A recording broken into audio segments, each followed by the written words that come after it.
hopefully this is recording. Hope it's recording. Hello. Just in case this does go to anyone other than Neo, for the sake of just practicing this sort of stuff, this will be my first time doing it. It's just a little bit of an analysis. My friend Neo played one of the Cash Cups recently, and I was watching through the games live, and I wanted to go through them after to see if I can extract any information from them. So me, like myself, and Neo can understand why and how things went good or bad, and what makes bad habits and what can be fixed to turn situations that end one of your 10 games into something that's essentially a win or more points on average, because a lot of the time you see people miss out by a few points, and these points could have easily been caught if you just changed a few of the issues. So I look a mess. We'll get started with it anyway. So this is what I believe is the first game. I might do this out of order by accident, which would really suck, but the replay was a little bit buggy. Luckily I had the VODs, which was really good. Like, I got given the actual direct replay files, but it started off a bit buggy. So obviously your landing spot is around here. I have Loot Lake up as well, so we can always reference that. But yeah, we use this landing spot a fair bit. It's not always contested until you're in higher points, but it seems right off the bat there was some people with the same idea. So obviously, first thing we're going to say, you're obviously coming in, you're going to obviously want to check every game. That's a pretty standard thing. A lot of the time people don't check directly above them, because depending on the view at the top, it's kind of hard to see people if it's particularly dark, because you honestly just can't see much in the air in this game anyway. So, well, as you're coming down, you'd obviously at least 360 look, as you were. I saw you were doing it. You can already tell here that you're looking away. So you would have seen people at Ego, obviously Lazy, here. So you know you're fairly contested, and you also see several people going towards retail. You unfortunately don't see the guy above you, from what I've seen. So I can't go to gameplay yet until I let it pass through. So obviously you land here. That's completely fine. Let me go to the gameplay so I can check your... I'm going to check pathing and stuff as well. Hopefully the game's not... You know what? I'm actually going to fix the game volume a little bit now, just in case it's a problem later down the line, because obviously the game can be pretty loud. Hopefully this is good enough. So see, at this point, your first spot's going to be the chest on here and a little bit of metal. At this point, this player is going to be landing at the house. And something that you wouldn't see here, because you went straight to your route, which is fine, because obviously you can't really be too long when you're looting, because you have 100 players in a solo, so all their routes are going to be very easy to run into. So you want to be fast with what you're doing, so you can rotate and get mats and be in a good spot. But this player decides to dip from retail, which I noticed, to head here, which obviously you wouldn't see at this point. Sometimes it is good to make sure you get an extra look around, especially when you see people going to POIs near you, because they could veer off, and they could be players that you don't even see. Like, for example, someone could land here, and if there's a gun spawn, you're vulnerable from this side. And obviously you know one player's here, potentially, but in this game, unfortunately, we didn't see him until after, which we'll get to. And at this point, I don't think we see this player. I'm pretty sure from your angle you don't see it. Let me go to my gameplay. Yeah, you don't see it at this point. So you don't actually 100% know someone's there. So you're playing with the idea that there isn't really anyone around you at this point. So we'll just let it play out a bit. I'll speed up a little. So you come down here, that's fine.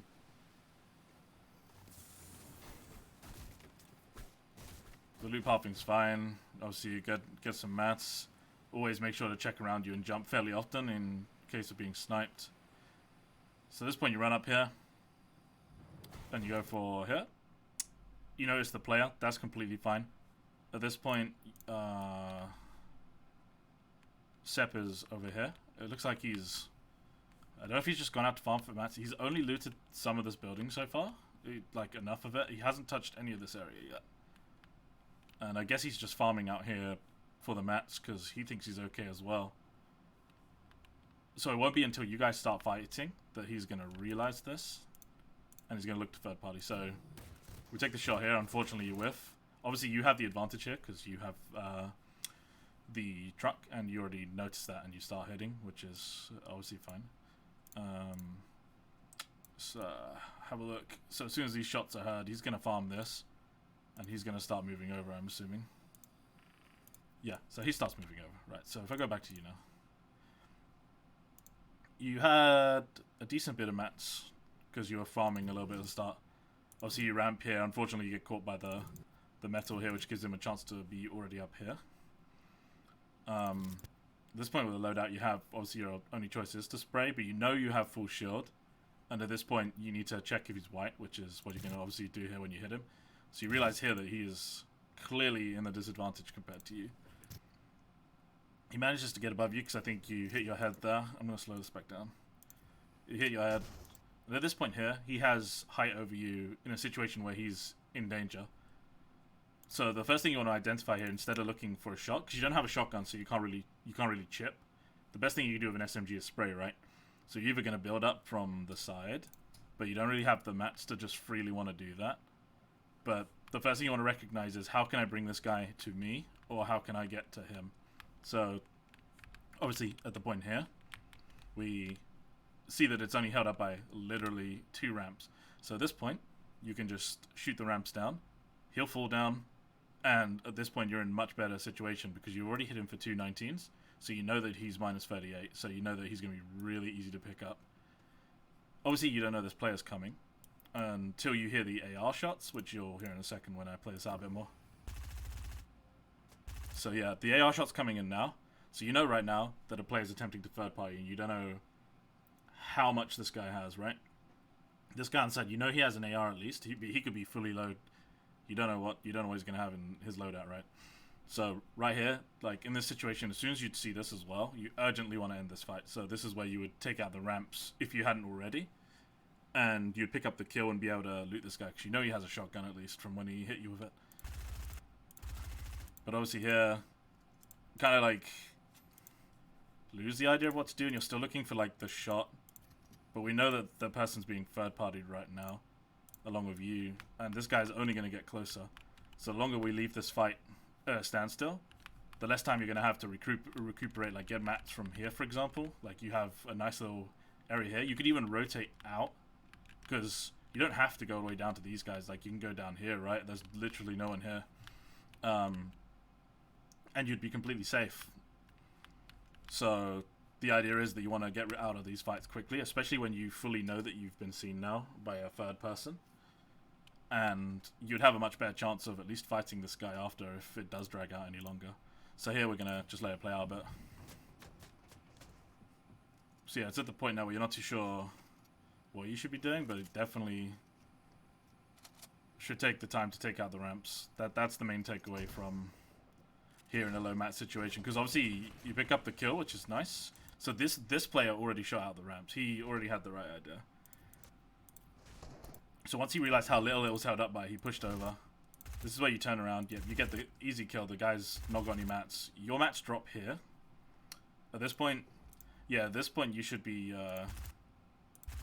really, really trying to move back towards it. So you have enough mats to do this. Right now, let's watch out a bit. So I think this is where you realize you don't have much mats left. But at that point there, for example, you could have backed off and maybe grabbed the mats that were there and the shotgun, and boxed yourself up, and you could have maybe rotated to like the trees to get a bit more. If the guy starts pressuring, you know that you've at least did damage to him too, but you'll be in a much better position with a shotgun rather than having to resign to being up here, right? So like, for example, if I go to this guy's loot, I'm pretty sure he had a shotgun, right? Yeah, like look at this loadout. There's mats for you there. I can't remember how much exactly it is of each. But there's also the trees here. So if you one by one here, the guy would either try and pressure you, but he might not because he's already took damage. And you also have the mats here, so you could only be getting in a better position at this point. But we take the fight, and we'll see how it goes from here. So this player realizes that the loot hasn't been taken, so he's going to get the advantage here. So he grabs it, he misses the metal though, which is pretty bad. He places this to protect himself. I want to see if he farms any more of the materials, actually. No, he just runs straight back into his box. Okay.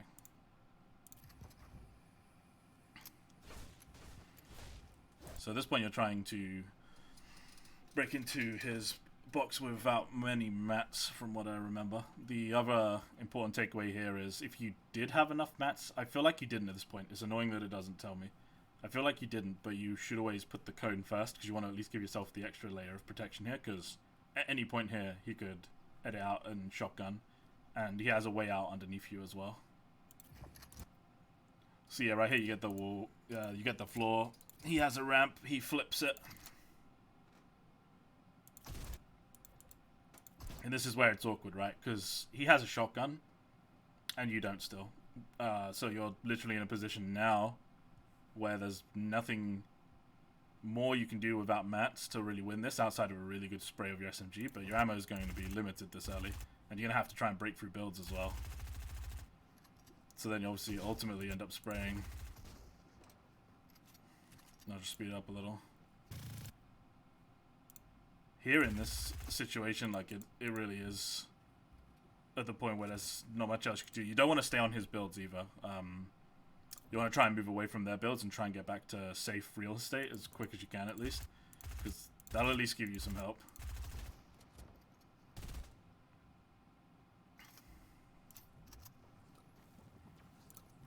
Yeah, popping the minis here is fine.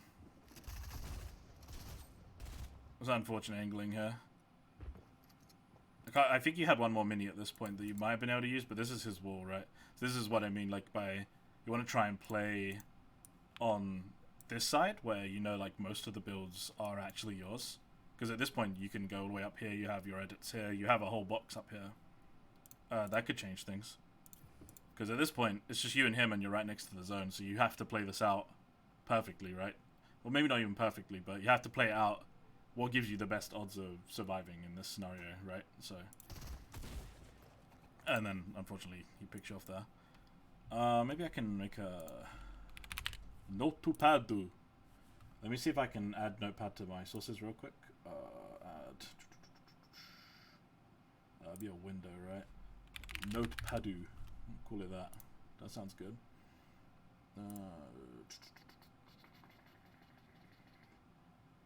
There it is. Okay, so Notepad Chan is up. So game 1. What's some takeaways we can think here?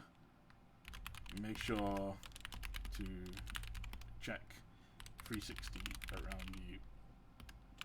Listen out, and also check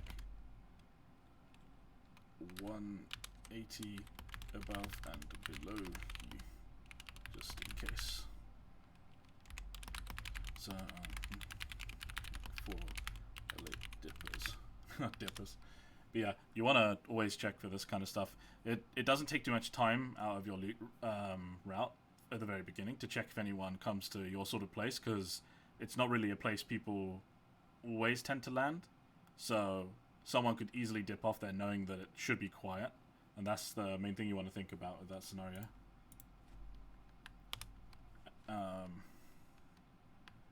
If low on mats / someone has height on you but you have HP advantage, think of the quickest / most efficient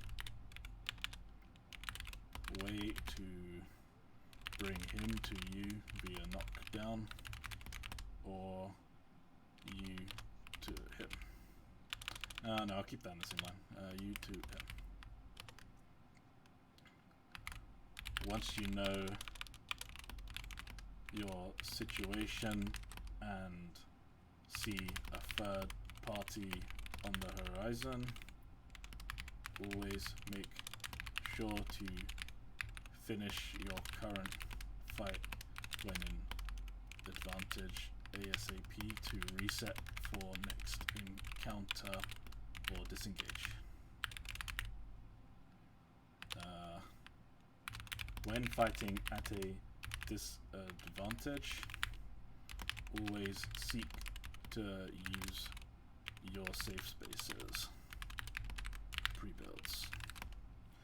I think that's pretty good game 1 takeaway, because that one, I mean, that was only from 4 minutes, right? So I think that was pretty good. Alright, let's do this. If you hear any squeaking in my chair, that's because it's a very fucking squeaky chair. Let's put it that way. So I think we had a game 1, we had game 2, game 5. It's hard to remember, but we'll go through it all. I believe I opened this one, so that was... These are all timestamped, right? Oh, this is perfect. Now I know exact. See, they saved really weirdly. So this is actually game 2, yeah, because it's 5 kills, 3rd place, yeah. So we'll see if there was more you could have done to maybe get the whole entire win. And just maybe bad habits to fix or to double check with things such as awareness and opportunities. So once again, I'll go through my ever-loving list at the beginning to find you. There you are. There's the guy. I'll obviously watch early games too, but I'll watch it at like a sped up rate just so we can get a hold of the situations a bit better.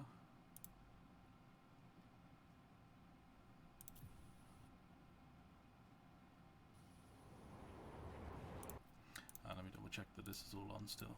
Yep, that's good. Alright, cool. Remove Notepad Chan real quick. Yep.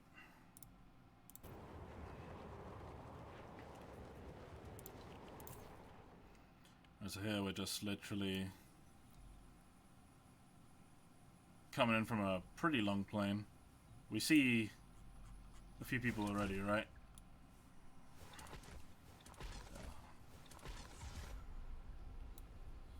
So at this point, we have a fair few people going to here. You should always check, just as a quick little note, you should always check how many people are going to POIs as you pass, because then you know what to expect when you're rotating as well sometimes. Alright, so you do a little check here, which is nice. There's still one player with you, so it's like it's good to check. He's just behind you. So you'll keep an eye on where he's watching, which is really good. So right here you decide... So this guy has landed here, and I believe in your vision you can see that as well. Holy shit, this speed is slow. There we go. Yeah, so this is what I said earlier in the last game, right? If you weren't paying attention and you landed here or, you know, any here, this guy could easily just shoot you on the way to this and you would have no idea. So that's always good to just make a note of. Okay, let me get back to you now. That'd be great. There you are. Let's just watch some loop paths. So you decide to come over here, which is the right call in this situation, which is good. I double check for any late people. So already in game 2, after we spoke about it in chat, you're already doing what you should be doing. So always check the outside machine straight away as well, just in case. So right now we're just going to watch some loop pathing. So like obviously this is fine. It's going to just be sped up for the purpose of the game, because the late game is what I really want to see, but I just want to see some loop pathing.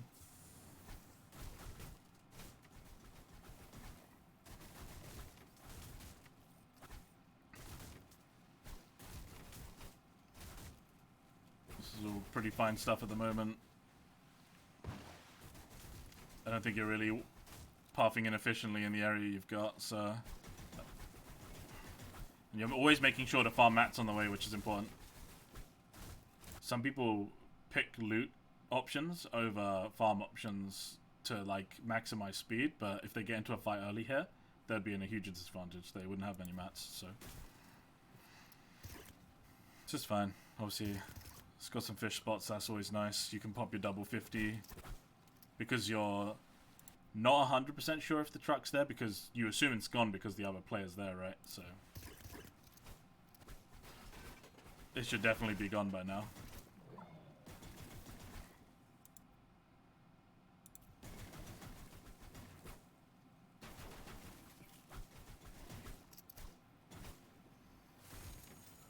That was a nice chest to find.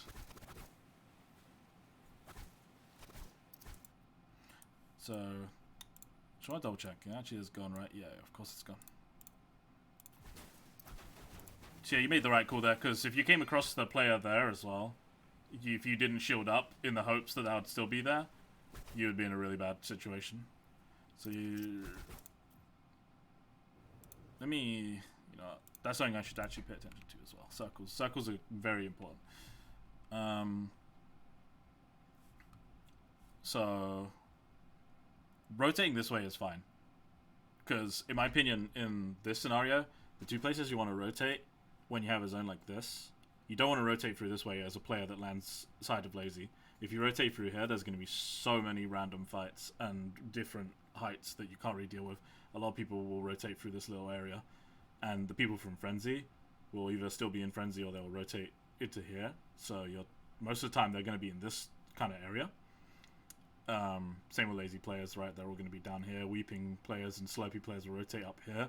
So like, the safer option to take here is you can go down this way, because the retail players would have already left here and they would have gone towards this way, or they've already gone past this way, so you're kind of in a good point. So you can go down, you can go through, you can move up this side of the mountain here. You can see my mouse.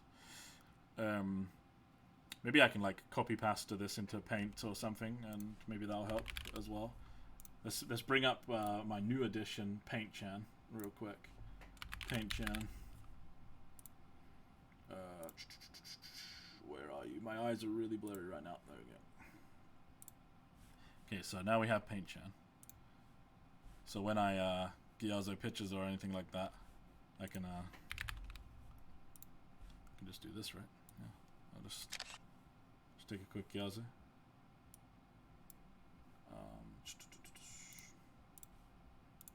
Paste this into here. Double check that's looking fine. Yeah, that's looking fine. Right. Okay, good. So yeah. So when you're rotating around here, obviously there's a player here that you're going to come into contact with. But generally, as a rule of thumb, when you're playing here, you really, really, really don't want to mess with, like... Oh, why are you dragging? Hold on.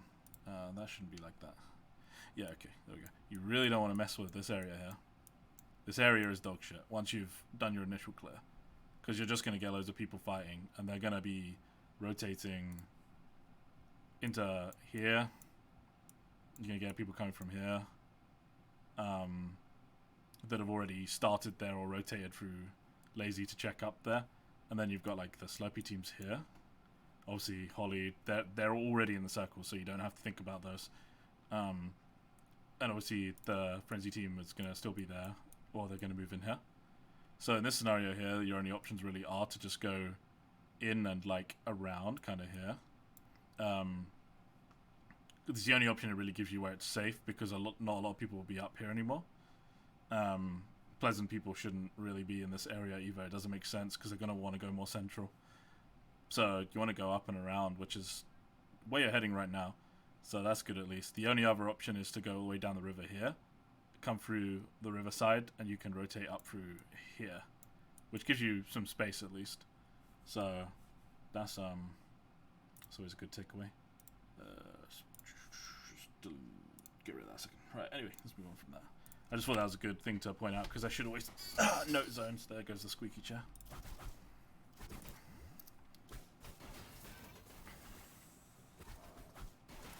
So I want to see how this fight goes. Are they already fighting a new third party? It looks like it might be the case. Either way, you get a nice loop path this game, so... Yeah, okay, so they start fighting. So let's slow this down. So you decide not to take any shots till a sniper shot here, which is fine. Because right now they're very fixated on each other. Right now, this is where, if you want to take opportunity to get the kills, you are better off moving up your position than looking for the snipe here. Because you can see this person's obviously boxed in metal to a point where it doesn't matter to you anymore, and this other player's moved on to a side that's a bit awkward. And you want to obviously be looking at the circle here, because now you've got to consider, if I don't get any of these people, and one of them holds me here, where do I go? Because obviously right here in this scenario now we're looking at, if you go up north, you're going to meet this player here, this player's going to hold you, and he can hold every arc that you go through, unless you use a lot of mats. Even then, it still might not be 100%, because if he tags you hard, he'll just push you. So right here, you need to be pressing the matter, because you see how far away the circle is, right? So you need to make sure that the fight's over with. Let's fast forward a little bit.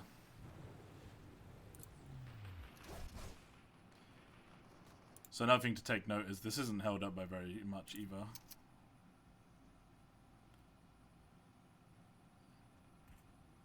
Do you see if this player's cracked yourself, actually? I think that player might get cracked. Did he get cracked there? He did just had a lot of shots taken on him. Why is the camera over here? Okay, this is bugging out. Let's have a quick look at this guy. How does he take this damage? Oh, he gets sprayed here, right? Okay, so at this point he just loses his shield here, right? So if I look... Okay, he's out of your view. Alright, that's fair enough. So you can't capitalize on that. Oh, so you see this player now, so you know that this option is totally out of the window now. See, right now, this is the guy you don't want to focus on anymore, because you already know these two are fighting behind you. You see the storms there. You've got a minute 20 left, so you have time to play with, because the storm isn't very fast here. And you can get to the slow side if you need to, even though that's pretty risky. You'd still kind of want to go up that way. But you know these two are fighting, and you know that they're trading shots, so the likelihood is that they're not on good HP, and you don't know this guy's HP at all yet, until you maybe at least tag him to check. So I'll just... You see, right now, it's all about... This game really needs fast but smart decision making in a lot of situations. It doesn't even have to be lightning fast, right? But the longer you see around, the better the positions of the other players around you gets. So you want to set pace and precedence for how everything unfolds around you, because you know these two players are fighting, and they're 2 free points for you, right? So like these guys, they're 250 pots. They're fighting each other. They haven't seen you in a while after that one sniper shot. You could come in there right now, and between them they have what? Like he has 90 HP. This person has about 60, 70. So they don't even have 200 HP between them. Whereas this guy is a big boy, and he's got 5 kills. But yeah, so he's a big boy. So you wanna like ignore him, deal with this fight quickly, and then move on, right? I think in the end you just get a snipe on one, which is good. Like you still obviously find an opportunity. You snipe him or AR in one of the two. Or do you snipe this guy on your right? That'd be funny. No, okay, it's this guy. Yeah, so you see him, and you get the snipe there. So yeah, that was one of the 2 kills. So you see how easy that kill was, right? On one of those 2 guys. You could have easily had 2 kills and not worry about anyone being behind you anymore, right? So yeah, that's my takeaway from that, anyway. I feel like, even though you got a kill is good, but you should definitely consider taking a more bold approach there, because you have a good loadout. You know they're fighting, so they're using mats and resources, and you know that your resources are good as well, and you have a good loadout to fight, and full health resource too. So obviously you can come over and loot, which is good. Make sure you take as much as you can get. So right now you're rotating directly in, right? You see this player here. At this point, taking the free snipe's fine. If you feel confident that you're going to hit a snipe, it's fine. But for consistency's sake, sometimes it's better to go against it and maybe, like, for example, move to the left of the ridge to go and rotate in here. Because right now, you know there was a guy rotating up through Frenzy. This player is still alive from that fight earlier, which you couldn't confirm whether he was dead or not at the time. Actually, no, you definitely could, because you missed the snipe on him, and you saw the other guy running. Yeah, fair enough. So you know that there's a guy behind you, so you can't afford to really take fights here, because it's risky, right? Because you're going to be in the middle of 2 people that can cause a lot of pressure on you from both sides. And if this guy decides to, he can also take position, and then you're in a really bad situation. So you kind of want to, at that point, if you can avoid it, like maybe here you disengage right after missing the shot, instead of maybe looking for more.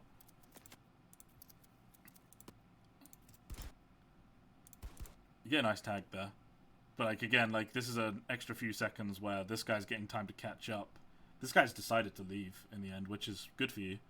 But yeah, it's just time and positioning, because you want to just be in the best place possible at any given time, right? So now you go the way that I suggested, which is good. That's good to see, because honestly it was the best way given the information we had. So fairly free rotate into this zone, because you can just ignore that guy. Like, there's no point fighting there. There's a lot of players over on this side though. There is 1, 2, 3, 4, 5, 6 solos, all on the side of Weeping. See, so going up here was a good rotate this game compared to this rotate, because everyone's ended up being on the Weeping side. So, and that's probably because the bus came down, like, it came from top to bottom, so a lot of people probably decided to land far side. So yeah, now you have to consider here how you're going to get into this zone, right? And I feel like you're more or less fine. You probably don't want to be using that many mats, but was you getting heavily like shot at there? I mean, you can refarm it anyway. It's wood, right? But it just brings more attention to you because people see you building a shit ton. Oh, that's the guy that landed you at the beginning. See, like, right here, all you needed to really do is build just single walls, because he was the guy that was on your ass, right? So you could save some mats here and need to farm less. And you really don't want to be caught waiting here when there's this many people left still on this side. You can late rotate in if they use builds, which is obviously good, an option too. But a situation here when people are already like fighting, going for picks is fine too. You have a good loadout, like I said. But here, like, you have to be decisive, right? That's the main takeaway. Like, you have to decide right now, am I gonna commit for some kills? Like, because right now you know you've tagged this guy, right? Or like, you've seen him getting tagged, and you can see him popping meds through the brick because it's damaged. So you could push up here and even W key this guy if you wanted. It's risky, but it's if you wanted. Or you can just rotate because you know that you've pacified the situation. We'll just fast forward a little bit. So rotating here's fine. I think you get a fairly free rotate actually. Considering there was that many people, that's really good. Yeah, no, that's really nice actually. See, right here, like, again, it's risky, right? You saw how many people were on this side originally. Standing around to, like, look for snipes is good and everything. I know you're in the bush, but on this front side, if you're that close, you are visible to people out here.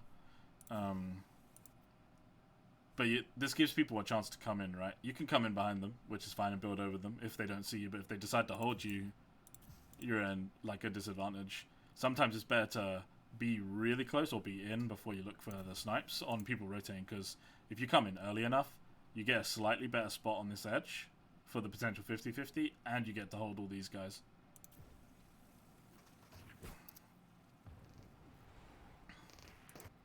So yeah, right here you come in. Oh, this is right by the drop. Yeah, you take an unfortunate dink there.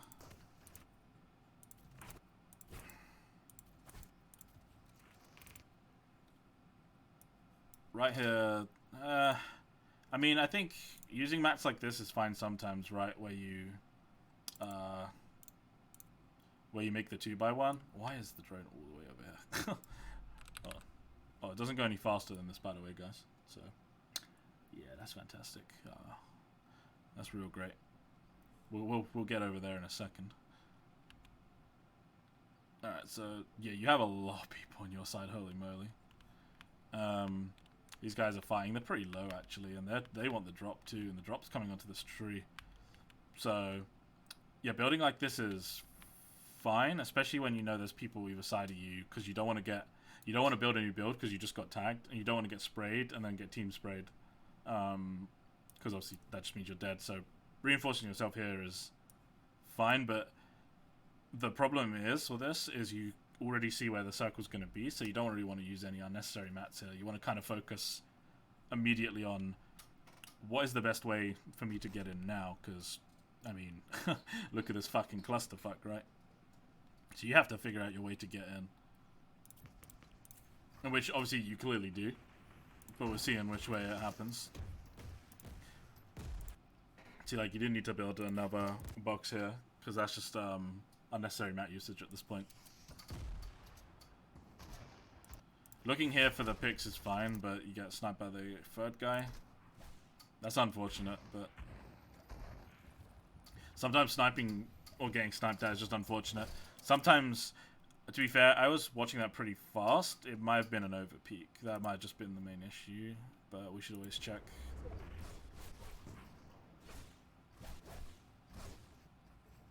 Yeah, see, the zone's already made, and we just used so many mats. I just want to fast forward this to the point where you turn around. There we go. You see, that's another box. That's another, like, 50 mats not needed, right? Alright, so... Okay, yeah, so you see that there's no easy way of getting a hit there, so you're probably better off closing, especially when you know that there's, like, other builds around that you can kind of see, just in case you're being peeked from the angle. That's always something to consider. Let's go forward a little bit more.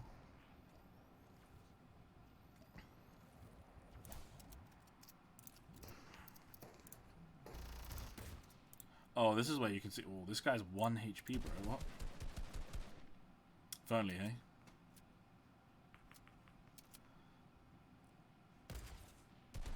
So you get a nice tag there. Ooh, nearly get hit again by the sniper. I think that's the same sniper.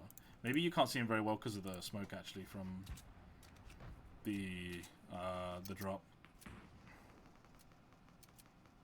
Hey, it's that guy again from the beginning. He really likes you.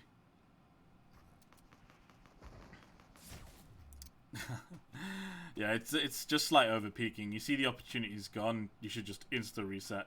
It's really risky opening your window unless you're opening to immediately take shots and then close it up again and then approach from a different angle. Because everyone in solos carries snipers, because sniping someone's way more rewarding than in a team game, because a lot of the time when you snipe them, right, they just get knocked and they can get revived if they're far enough away where you can't push. So ultimately, snipers are a lot more powerful in solos. So you just need to be really careful. That guy got shit on, just straight up. But yeah, he was a little dickhead in the bush. You have to always consider that as well.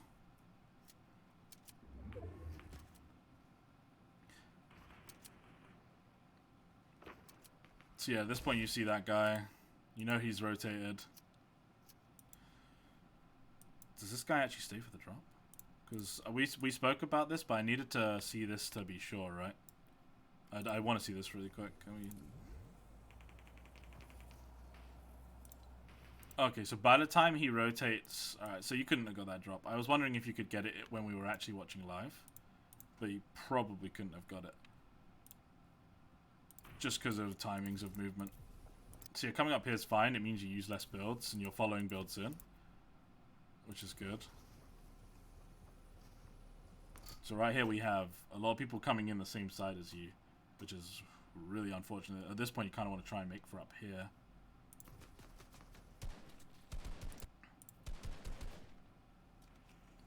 This is fine, as long as you just keep tabs on this guy. He doesn't seem very good either. Yeah, so he's just gone. That's just a nice free kill. You get shot at. Just make sure you build like a wall or two here, because you just got shot from that angle, right? Yeah. Did that not count? Was that a shot that didn't count? That's a new fifth, that is. I want to see that.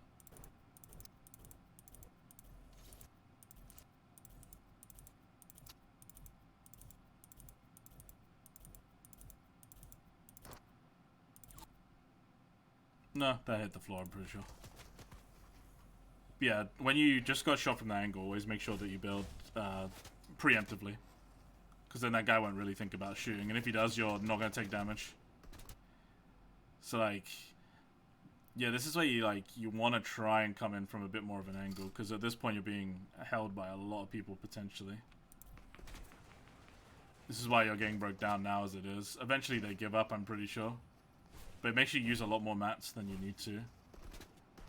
Building out here is fine as well. There is something I don't agree with, which happens in a moment, which is like now, I think. Which is, yeah, the building our wood here.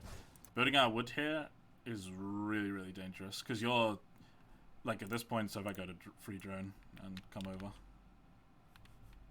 Right, yeah. So, at this point, you have one guy behind you, one guy here tarping in. A lot of these guys are far away, so they're not that big of a deal. But you have a fair few competitors next to you, right? So, at this point, you're at their mercy. Because you've built out to a point where you're in wood, and they can approach it from multiple ways, like to break it down. Because there's a lot you need to protect to stop it from being a problem to you. So it kind of causes you to be in a weird spot. It's better to use hard mats, honestly, early than wood. Like in first and second moving, if you're on any form of height or medium, like you kind of want to make sure that you're using brick or metal most of the time. Because this just leaves you very vulnerable. And if you are going to use wood here, you should definitely farm the tree immediately that was there when you built. To just replenish at least some of what you lost. Because like right now you could be farming it. But obviously, this is the other thing as well, right? Always check your builds. Because right now you're open. Obviously, no one can shoot you from here at the moment. But the main issue here is that the longer you leave these open, the more time people have to rotate over and then see this like as an opportunity. This one isn't so bad because you got this blocking it, right? So unless someone was low and somehow had a good angle, they'd see you. But this one is really risky because as you can see, this guy probably has a very good line of sight on you right now. So you have to be very careful with that. And also if someone comes over and tries to get in and then you place a wall, you're dealing with holding a weak wall against a full metal wall, for example, right? So yeah, always keep that in mind because I don't think you see it. Or you see it, but you still don't replace it. Yeah, see, this is really risky. That's really risky actually, because if I go out here like a little bit, this guy right here, if you're not careful, he almost definitely can see a way in. I'm at least pretty sure. So like, yeah, he can see you for sure. That could be the end of your game right here because you didn't spend like 10 extra mats to put a wall here, right? And the tree's still here to farm as well, so even then.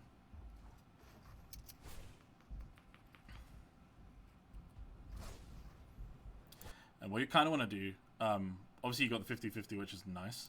When you get one like this, where most of the players are around or out here, for example, like you can see the far build, so you know that they're still trying to rotate in. You really want to try and make for example, what this guy did over here, which is, you know, look for the furthest point back possible, like, in comparison. Because obviously you're in here on the edge, but a lot of people have to rotate this way, and it's just going to mean that you're very congested. And because this zone will be available by the end, a lot of people will move over to this side, and it leaves you in a less favorable position at the end of it. So you want to keep an eye on that, because fast moving could get really bad from here. Obviously this peak is good. I like the peak.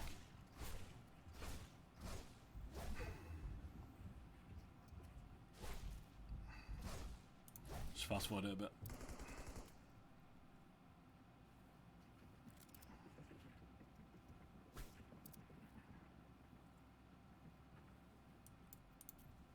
So yeah, so at this point people are realizing what I've said as the zone comes in and more ground becomes like available here, and they start going over you, right?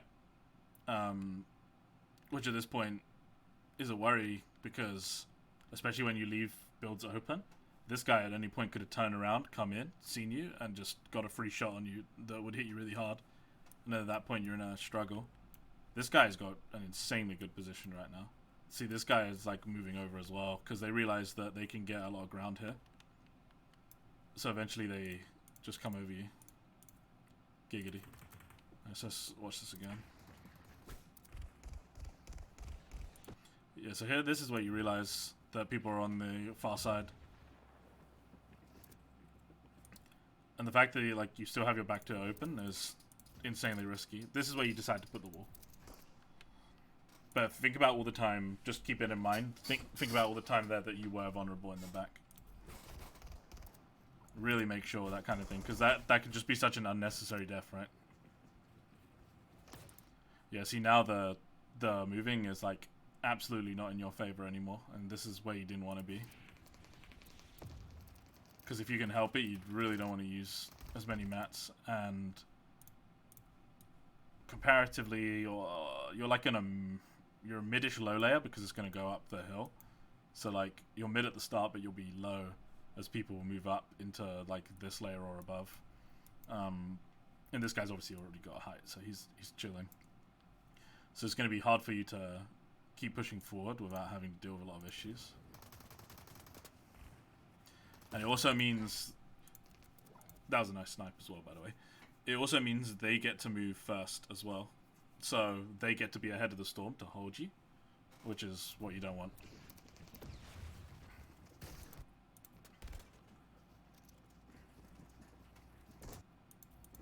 I should slow this down a bit. So see... Oh, I think I remember this now. Always, and I can't stress this enough to anyone that watches this, if I decide to make it private or public, whatever. Always, and I repeat, always check your mat count. Always check your mat count before rotating, or as you're rotating, so you know exactly how you have to play the situation, so you don't have to adapt on the fly. So, for example, when you're in that box at the back, you can check your situation, like I have 12 builds, for example. I'm going to have to play low for an impact kill to refresh my mats potentially. Or just for some exit frags if that's the only way it's going to be. So you have to really make sure that you find an impactful kill. You did drop at one point to try and get the other kill. But obviously that didn't go too well because he just built away. But at this point, even though height would look free, because, I mean, realistically it is, because everyone's mid-ground or low. Probably because they've all misused their mats as well. So you could easily take height here, which is true, but first moving is kind of like really bad for height. Because you don't want to use so many builds, right, going across at the beginning. That's the only issue with that. But obviously you realize here that your mats are not good for this. This is where you realize here, I think. And now you have to find a way down. In storm, so you're already pressured to come down before moving across. This guy's a free kill, right? I mean, he should be. So you have floppers, which is good. But like most of the time, you want to be able to play floppers for second moving. That's where it's the best, because then you can wait back in the storm, get a free kill, or you just play for height. You just come up behind them and move in. So you find a nicer limb there.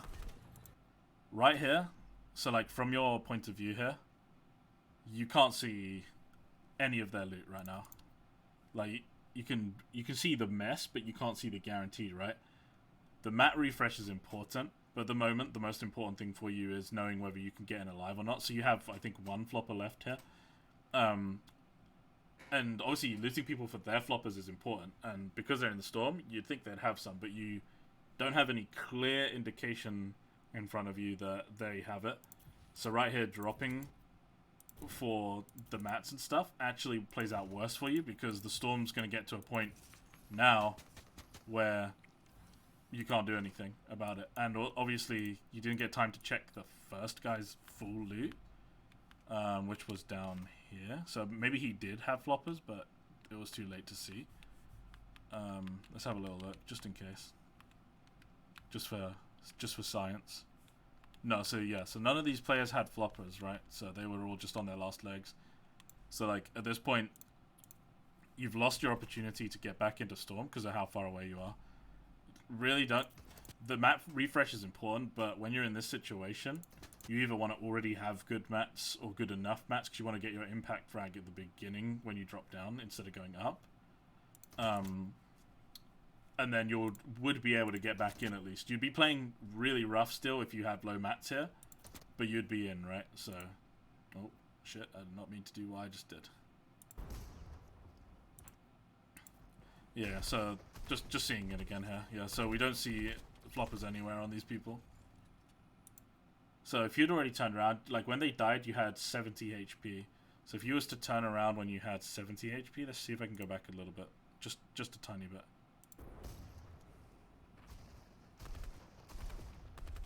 Yeah, obviously that's fine.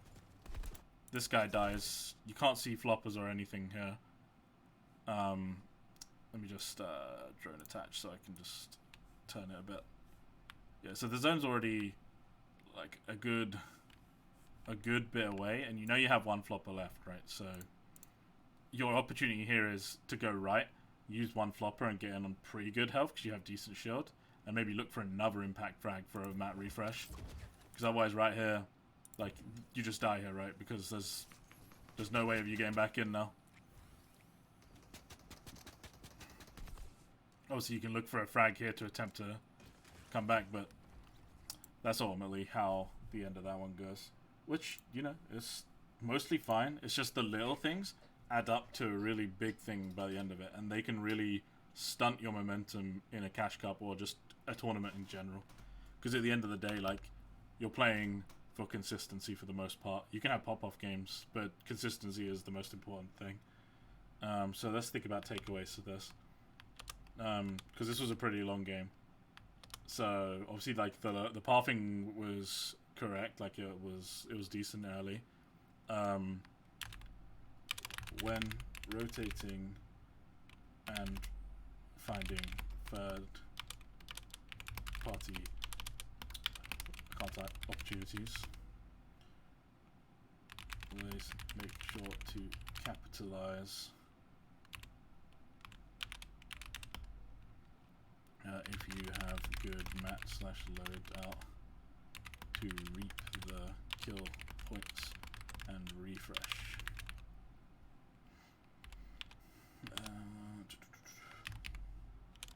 Trying to think of another side note for that situation. Always make sure you're decisive, so you do not stagnate in position on the map, as you can soon find yourself surrounded on rotation with very little room to move.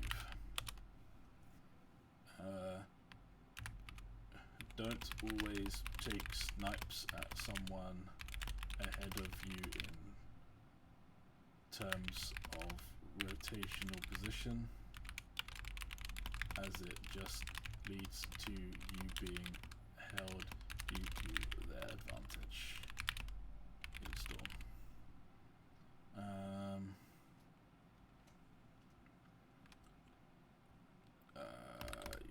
You can take the snipe, but very quickly after I recommend rotating out, as to not lose position.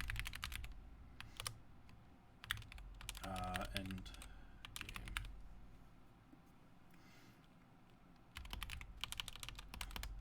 Always make sure of your mat situation. Always refresh on natural resources whenever possible. /safe, which you had a couple of opportunities to there.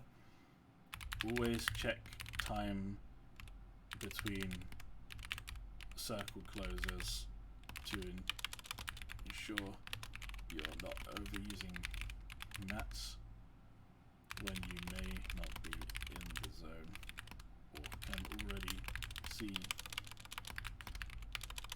you're not. Try to not peek out of a window for more than a second in solos, as snipers are way more prevalent. I think that's how I spell prevalent. I'm fucking dumb. And will leave you prone to dying or losing a lot of resources. Try not to overbuild your base early end game.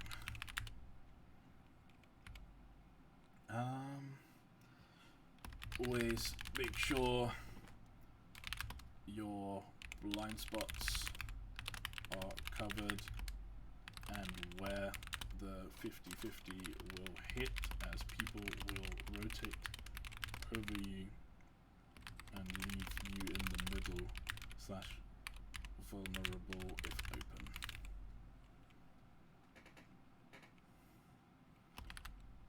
One player had a sniper angle on you for a couple mins straight. Final takeaway would probably be, when low on mats, always try and look for an impact kill that can save your end game and replenish you. If you do not see floppers in storm fights immediately upon kills, never look when you have no guaranteed way of escaping storm without them. I think that's probably about most of the takeaway for that game, right? Yeah. I think this next game's game 5.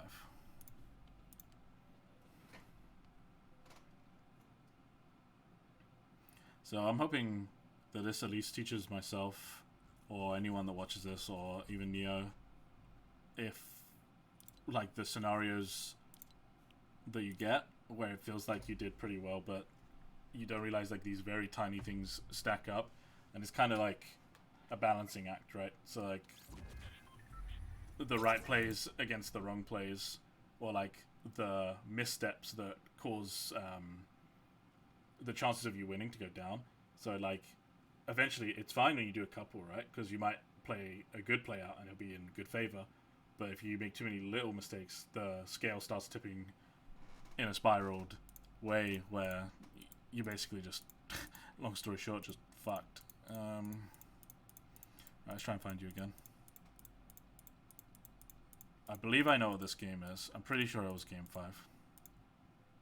Because this is the Slurpee game, right? So you decide to go to a different place this game. I can't remember why. Did you accidentally drop, or did you just say fuck it, dude? I can't remember. That is something I will say. When you play these cups, never let the game tilt you to the point where you say, I'm just going to W key the rest of the games. Or, you know, I'm just going to mess around. You know, you always want to play out these games to your absolute, like, sweatiest / best. And just don't get too disheartened by losses. So we're going Slurpee for a game here. The landing's kind of rough. Maybe because you don't have too much knowledge of the place. Let me just speed this up a bit.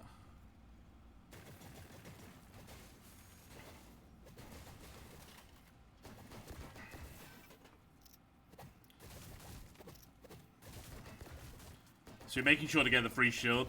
That's always important, right? You get some good ammo along the way. You haven't ran into anyone yet.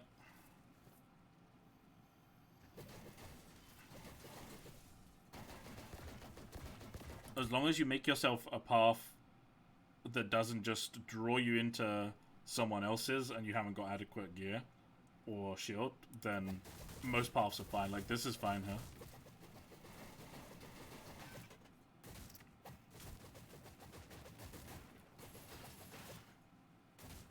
So this is where you saw a player. I remember this now.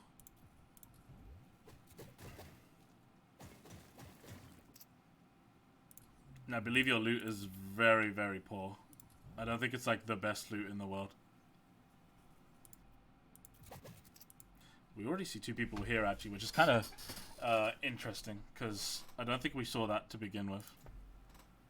Well, you wouldn't really be able to see that from here. So you see this player. It's obviously a very decent. I don't know why the health's not showing. Very decent hit at the beginning, right? And it was early enough. Obviously, you hit the guy here. You know that there's players in Slurpee still, because you just know that there's more than one person there. You make sure, which is good. So you're aware that there could be someone looking to the side. That's good. You always want to make sure that angles where you know players are covered. So here you hit another 29 tag. That's always decent. So right now you know he's got shield still. So you basically at this point, this is where indecisiveness plays a big part in people losing rounds and losing points, and getting themselves into bad habits or situations, right? So here, instead of building up and then looking around, this is where you decide now, like, okay, this guy is holding down, I'm holding down, nothing happens here unless one of us makes a move. And the zone isn't too far, and it's fairly easy to rotate through because there shouldn't be too many people on this side, honestly. So like all you're thinking now, or should be thinking now, is do I look to pressure this guy more, or is this where I drop down, you know, maybe hit this tree for a bit of mats and start trying to rotate around the back and out, because you're probably a lot safer this way. This guy's either going to rotate straight in or he's going to check Holly, but you're still safe in most cases coming through this way. As it most likely should be anyway. This is just by going through your head when you're playing, right?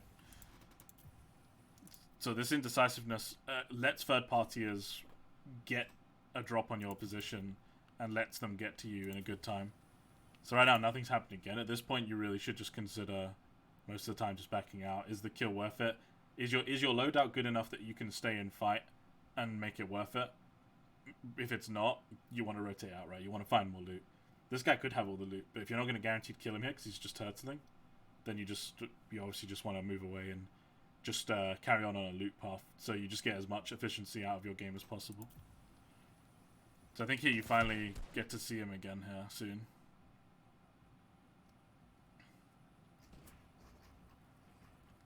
Oh yeah, this is where you decide to push, right? So he hits you hard.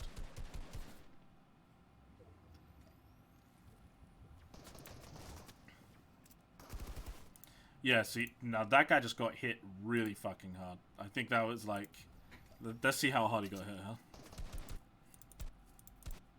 He got hit for 66 white there. 66 white. So, we're on the impression that he has 30 health and maybe no heals, right? I mean, I might be wrong on heals and stuff, like, in terms of what he has, because I can't obviously guess it, and neither could you. But let's just, for argument's sake, let's just look. So, you hear him use a bandy launcher. So, right now, you know 2 of his 5 slots are held by bandage launcher, so he's probably not got health meds outside of that bandage launcher. So you're in a good position while you still have shield to be able to pressure him while he's using this, because he's not going to be able to use it much more after. So right here, you make the choice to push now, or you leave. And so right here you decide to push, which is good. But now the third party's here. This is where it becomes a problem, because had you made this decision earlier to move forward, you would have got the tags earlier or pressured him quicker, and you could have got the kills, or the kill, and maybe kills if this guy gets here still. Outside of that, obviously if you just rotate out through over here, you're basically chilling. You have a lot of free room to move around here, and you don't have to deal with this guy anymore or that third party, because the third party by the time he gets here, the only person that will be here is this guy if he's still bunkered down and scared, or he's moved on to. So it just creates a net neutral instead of a negative or a net positive. So right now, because of the indecisiveness in the middle, this guy's had enough time to come along because he's heard the shots and he's geared to come over and interfere with this fight. So right now, you're stuck between 2 players, and he realizes this and takes opportunity to hit you back. For some reason, you just went on a flying trip. He's got an RPG as well, that guy behind you, so you know this is a really weird position now. You're hitting this guy white still, you know he has no shields and only the bandage launcher. So right now you have a shotgun as well. I know this was an accident when you was on stream. I know you meant to drop, but I think it might have been a little bit of panic. That's the other thing we spoke about and touched on a little as well that I'll share in the video is, no matter what you think your ability is, whether you think you're trash or you're good, always play with a good enough level of confidence where if you're going to make a decision, you're going to stick to it and not feel like you can't carry it out, right? So you want to, if you're pushing this guy, you're like, I'm going to kill this guy because I've got this. Like, you weigh it up in your head and you're like, I can kill this guy, I am capable of killing this guy, that'll stop a lot of the earlier waiting around where you're indecisive, right? Like, should I leave? Should I kill this guy? Am I good enough to kill this guy? Like, can I kill this guy? It's either I'm going to kill this guy or try and kill this guy, or I'm leaving because this is wasting my time and is risky to my game. So see right here, he's going to hold the wall because his ping's good.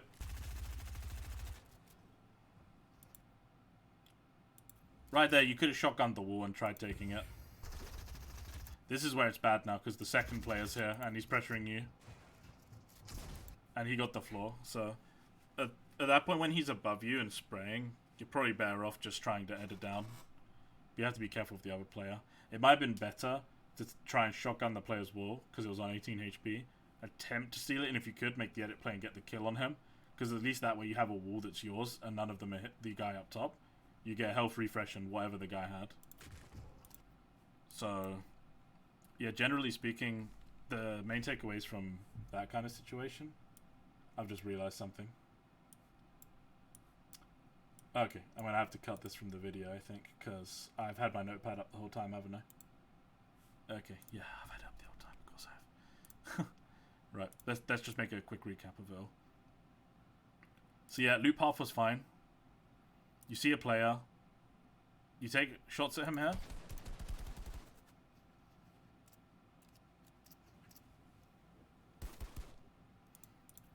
You obviously get some hits. And then this is where positioning starts to stagnate. So right here, like you've took hits on this guy. You have to think now because you know there's more players in this area. Do I wait here and do nothing? Do I rotate out and just disengage this fight because it's not that meaningful? Or can I kill this guy? Have I got the means to kill this guy? So right now, if you choose to leave, you have the option to just come out, just farm the tree at the back, and just rotate around long way here. You'll heal up while you're walking in this pool anyway, and you have good options. This is still untouched over here, I think. Oh no, someone has looted it. Well, either way, you can come through this way and you're still safe because whoever was here rotated up to this guy. But you're safe to go through like this far left if this guy moves as well, or if he stays there even, you're pretty safe. But you can rotate out and you know you'll be fine. Or you have to decide there and then, I can kill this guy, I'll push. And that's when you should push, because the longer you leave it, the more chance you have of third parties coming in. We saw this in game 1 as well. So obviously I'll speed this up a little bit.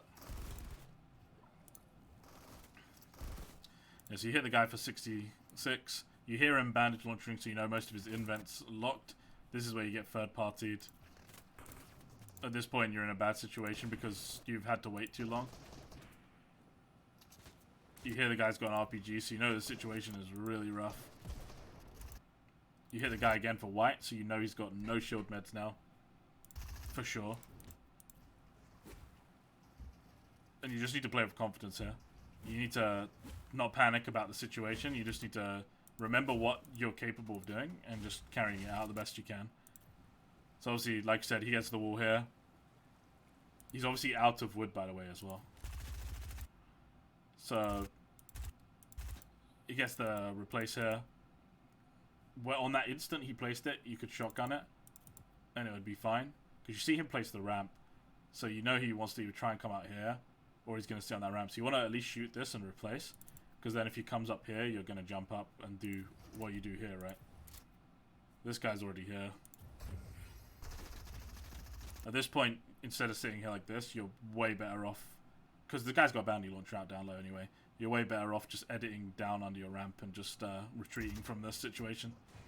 This guy just insta-takes this, and that's the end of that run.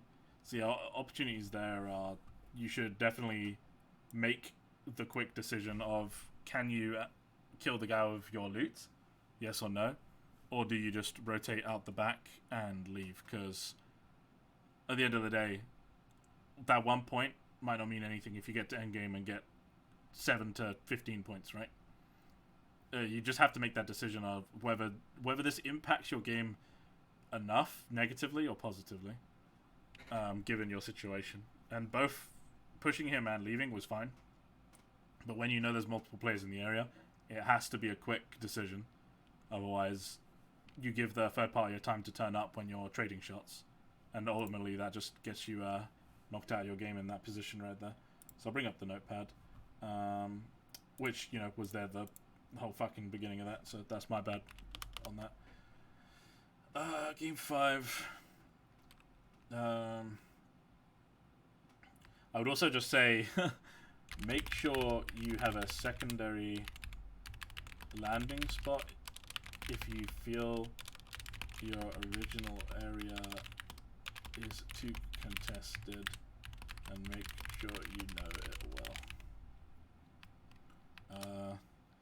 Decision making between disengage or push for kill has to be made in good time to avoid letting your pressured OP reset himself for the fight or third party arrival.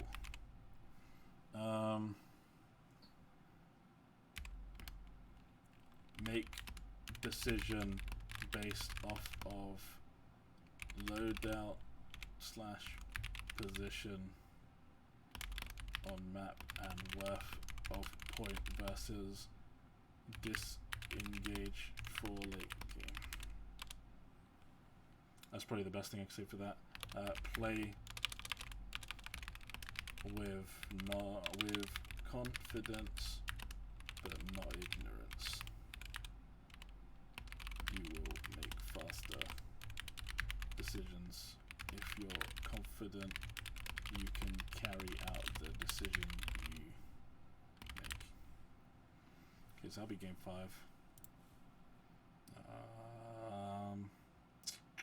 Right, I remember to remove Notepad Chan this time.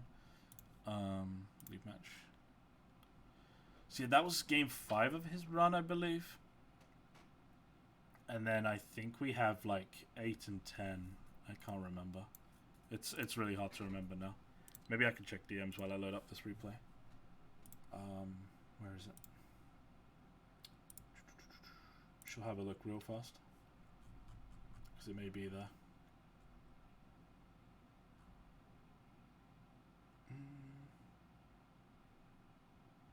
Why is it lit? Of course it's taking so long to load when I want to look, right? That's fucking great.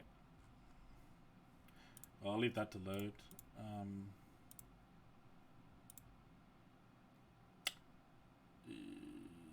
Yeah, okay. Alright, well, let's get into this game, I guess. Okay, so it looks like you get into late game in this game.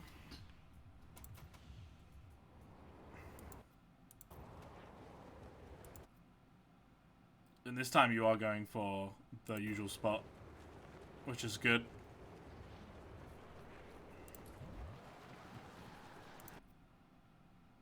So at this point, I think you've been diving down and you haven't quite seen anyone yet.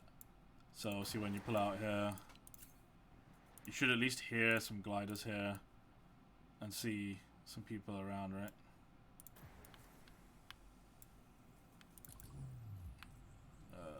Let me speed this up a bit. So most of these guys landed. That guy doesn't know what he's doing. He's lost. So this guy landed yellow. We've got 2 guys at eco, and you're pretty much chilling free at the moment. So when you know someone's yellow and someone's eco, the main thing you want to do here is you want to make your loot path very, very much with the priority of getting the tank before the yellow guy does. So right here, you're sacrificing mats and stuff to do it. This is what you should do in this situation, I believe, anyway. I do think as well that you can go to your right to the brick chest if you want to.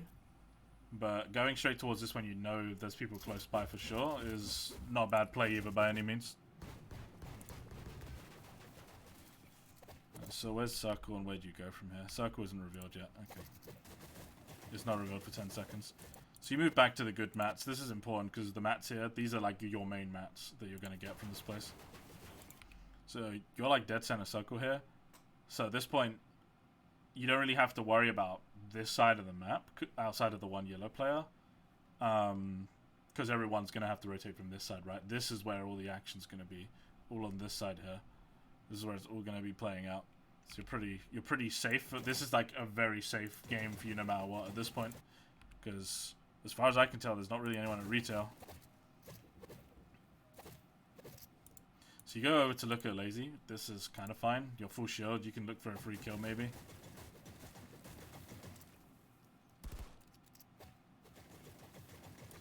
But honestly, I would have, after taking the, what I call the super mats, there was still some super mats left. I'm not sure why you left some, but honestly here, I would 100% decide to make sure my loot pool is a little better. So I would have, you know, come to this chest here. We didn't get the brick chest, right? Yeah, the brick chest was still open. So you don't want to really go this way anymore because you know someone's here. But you can, at the very least, pick up these 2 extra chests and mats. And then maybe think about looking over here. I know you're probably thinking, or a lot of players would think, that they have to rush as soon as possible because the kills will disappear, which is partially true. But I also think it's important, because now you're just taking unnecessary damage here, right? Press the wrong button. There's a player in front of you here as well. I think he was the guy that was at the yellow. Get a shotgun there finally, that's always good. So right here, I'm pretty sure you had sight on him. But like I said, this game is very safe for you. This game is incredibly safe because all of the action's going to be on this half. This left half. And I think in this game you see that the zone comes here. Oh, there's a guy in retail. There's one guy. Okay, so you do finally come back to these chests, which is important. But like beforehand, maybe you want to grab it, right? Because if you were looking for a fight on the hill here of Lazy, you want to have your best loadout possible, right? So you want to minimize your chances of losing the fight by just getting as much loot as you can. So at this point, honestly, you're really just playing... You're really just playing to see where the next circle is, because that's going to determine a lot, right? You don't want it to be on this side, because it's going to be really hard. You want it to be on this side, and I believe it does come to this side, which is good for you. Oh yeah, the 2 chests there, yeah. Also, you want to be careful here because of the weather station players as well. But I think you're mostly fine. Yeah, so you see the circle hits you, and you're like, this is a perfect game for me. Because at this point, you can just go to any of these 2 hills here. With the idea that the circle will close on one of the 2. Which is fine.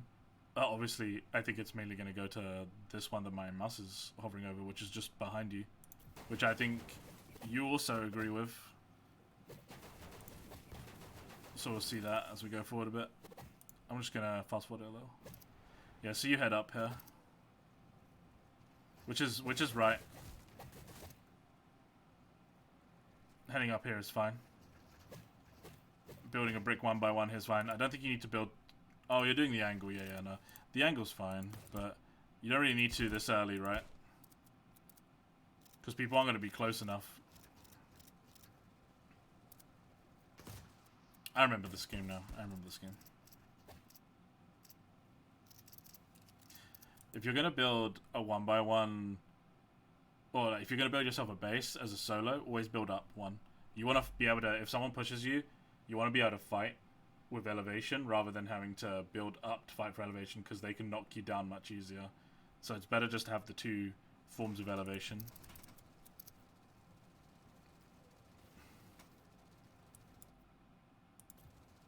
You have to be really careful when you're peeking on cones as well, because where it looks like to you that you're safe, a lot of the time your head can actually peek over without you realizing.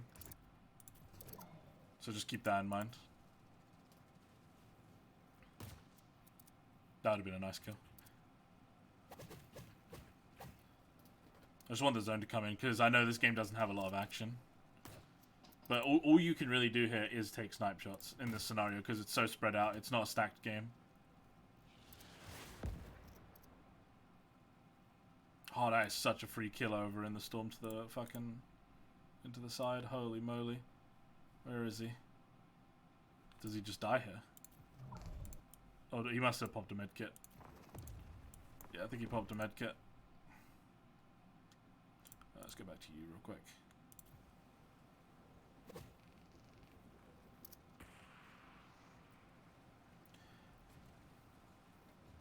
Oh, yeah. See, like, this scenario here, he was the guy that would have been a free kill in the storm if you spotted him. But right here, it's at the point now where the zone is so small, and you want to get into a good angle for 50-50, that you don't really want to wait around here too long. Because if everyone sets up on this edge here, for example, you're going to be in a really bad spot with a guy hitting you from the side and people on the edge. So while taking snipe shots is fine, you're way better off just moving. So you move here. I think this is a fairly free rotate. Yeah. Your hope here is that 50-50 lands on the ridge.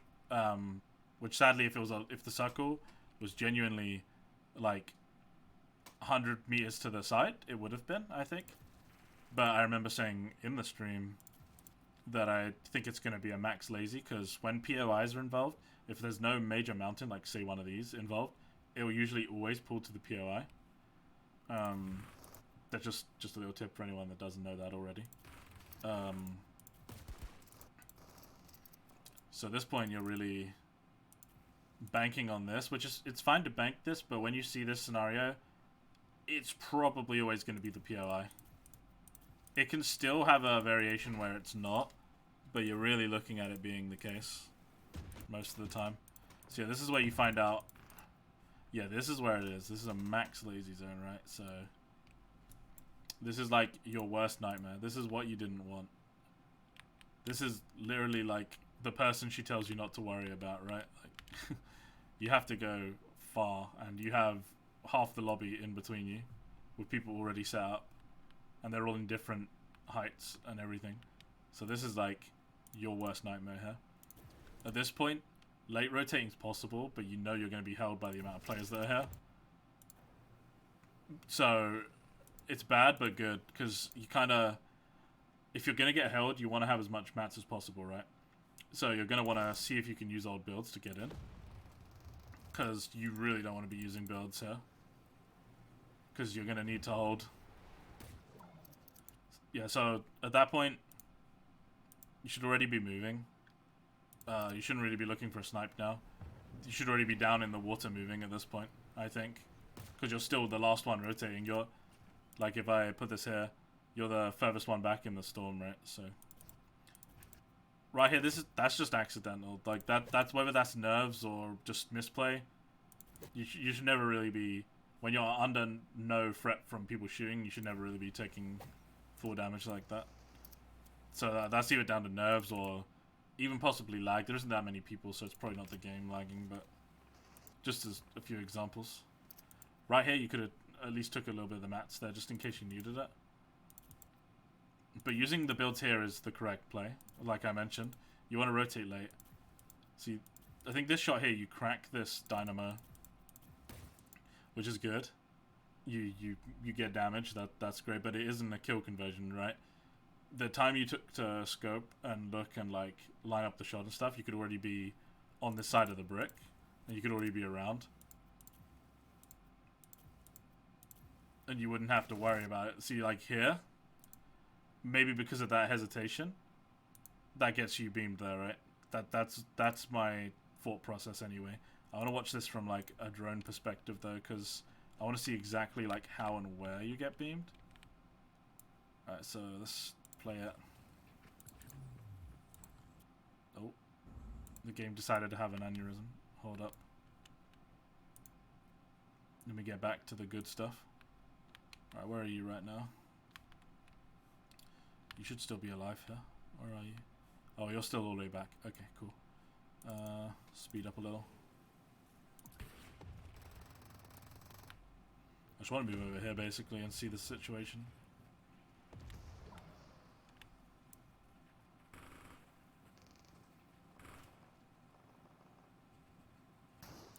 So yeah, you get the hit there. You move up to here. I believe this is where you get beamed, right?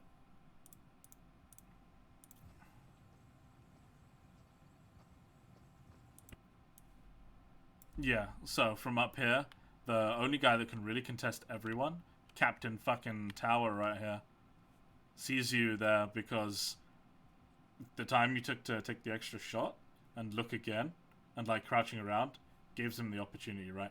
Like maybe if you give yourself a couple more seconds, you're here, right? You're like by these brick deposits here where you could easily one by one your way in if you need to. You could do a little bit of tunneling, or you could bridge off from the side and come in. But this allows him to beam you really fucking hard. Definitely a controller player, by the way. And then here, obviously, like, I think you're panic building, right? You have to really take these situations calmly. I know it's risky and rough, but you're on 29 HP here, so like one AR shot is the end of your game, right?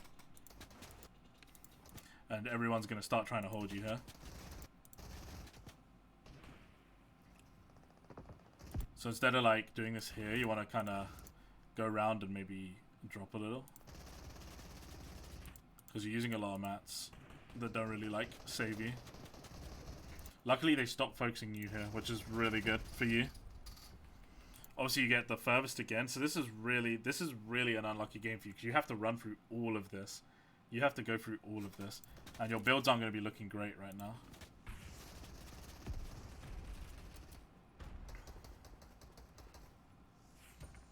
So your people fragging you here too. This is where you look for height, and I believe you get the kill on him here. So right now you need a miracle, right? Because you're in the worst possible spot. You've had 2 bad zones. Your HP's not great. Your mats aren't the best. You look up here. Yeah, really nice snipe on this guy. That's really good. The important thing here is what you decide to do with that snipe, right? So wait, I somehow changed perspective. This game really makes me sad. I will find you, I promise. There you are. So it really depends on what you do from here with that snipe you get. So he's dead now, right?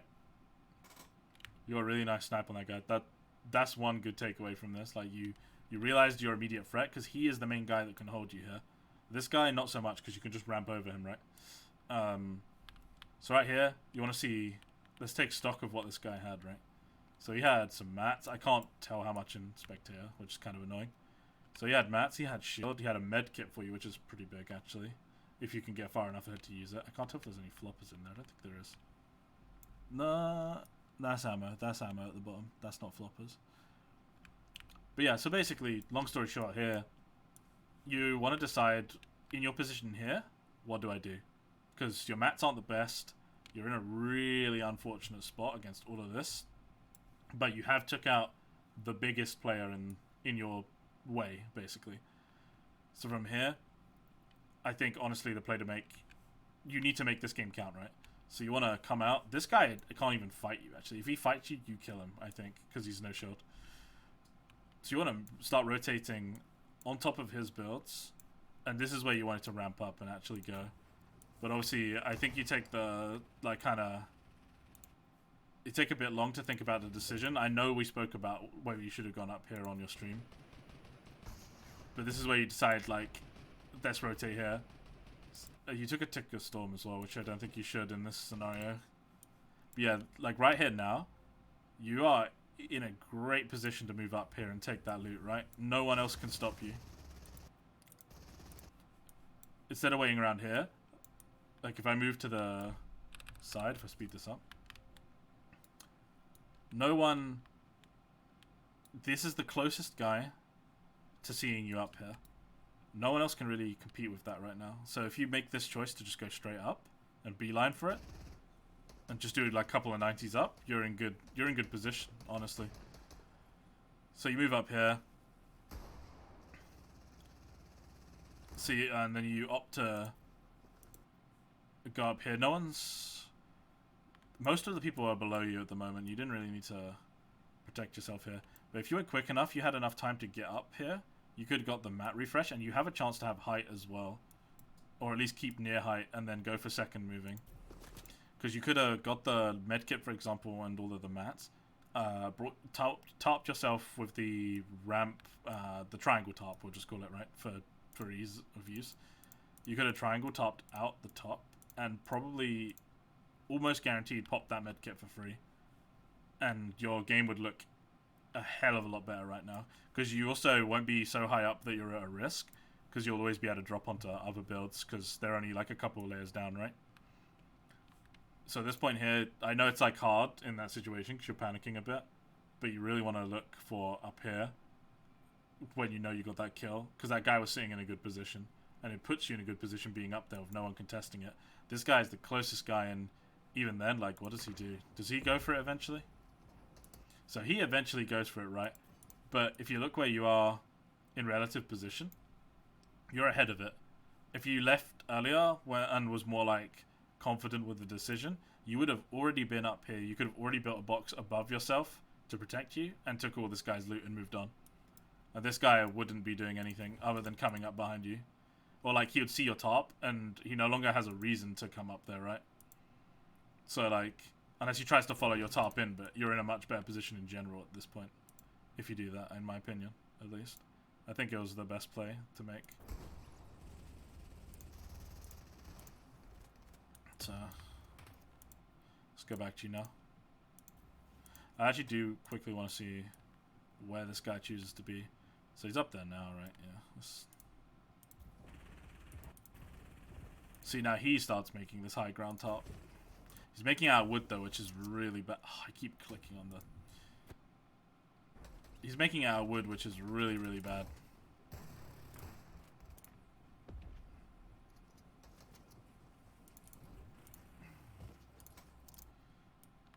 And like using a lot as well. Someone could look back and shoot this one bit and he'd fall out. Yeah, you don't have the joys right now because of the situation you're in to be looking for these picks. Because of your lack of match, you want to kind of free rotate as much as you can on top of people's builds. Obviously, cone stuff that you think people are under. You want to move far enough ahead to then be able to look out and shoot these guys, right? Because right here, all you're doing is keeping yourselves in line with them. And these people here can look up and do what you could be doing to them too, right? And you'll just be in a better position in the zone rather than being held. Because right now, I think, yeah, you choose to start fighting here. And like, fighting for height is fine, but I don't think you're in a good enough position to warrant it. I don't know how this guy doesn't realize. That's really unfortunate there as well, that you didn't get to catch yourself. No, obviously like the whiffs here. You're standing on someone's builds here, so at this point you really need to get out. And dropping here is very risky because you know that he's down on layer as well, right? So yeah, like that's incredibly risky. Because essentially the way you want it to be, you want to know your layer when you're playing a late game. You want to know what layer you're on. You want to know what's on your layer. You want to know how much is above you, how much is below you, right? So dropping onto someone else's layer, you want to have your own layer at all times. So like if you stayed on here, you would have been in a way more comfortable spot than being down where you dropped to. Because now this leaves you open to people being like really close around you. Oh fuck me, I keep going back. Alright, let's try that again for the 900th time.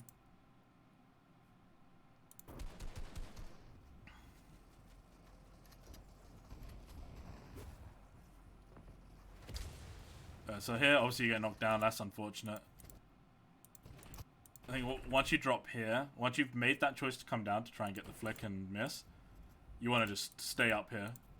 You want to just walk across the metal or the wood on the side instead of dropping to this layer. Because now you have this guy on you, who's a problem. And this guy next to you, who's a problem. And it forces you to play like this. And then obviously you're out of mats here. And... because that's obviously the match from the kill. And that ends that run, so... the takeaways from that... I hope you, or anyone that watches this, can understand where I'm coming from when I say about layering, like, layer knowledge and decision making coming into play and being so important with your confidence, because he could have, in this scenario, Neo could have easily insta pushed for top with very little resistance. You could have got mat refresh, health refresh, resource refresh in general in terms of shield, and he also starts on a natural height when the circle starts moving as well. So it would have been way better overall, in my opinion. And obviously, when you have max rotates, you need to really be focusing on getting in first rather than looking for picks, because they slow down your time and positional value. It just depreciates even more over time. So early game was very... There was nothing to talk about in the early game other than early circle, first/second, always check for major natural height areas such as mountains or POIs, as they may be where the circle gravitates to. Endgame takeaways, well, moving to 50-50, always take priority on positioning over picks if you're the furthest back / near furthest. You will be held and struggle to find a good spot / layout for first moving.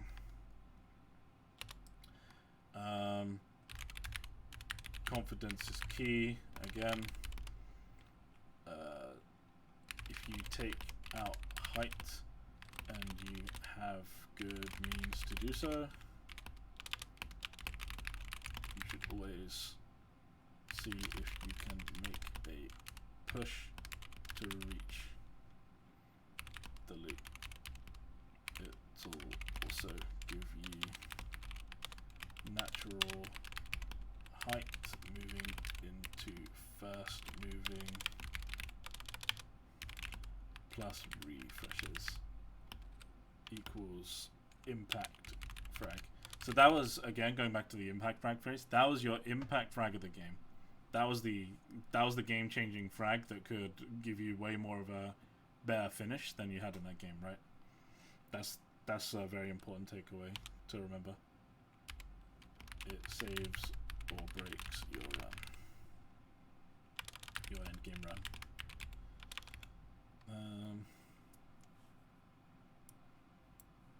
And then the other thing I would say is, when furthest behind on moving, if you're not on height, always make an effort to try and put yourself ahead of the pack so you can take out height / mid, or have a safer time picking off rotators. So that's probably the best thing I can say for that. I think that's the biggest takeaway from that game.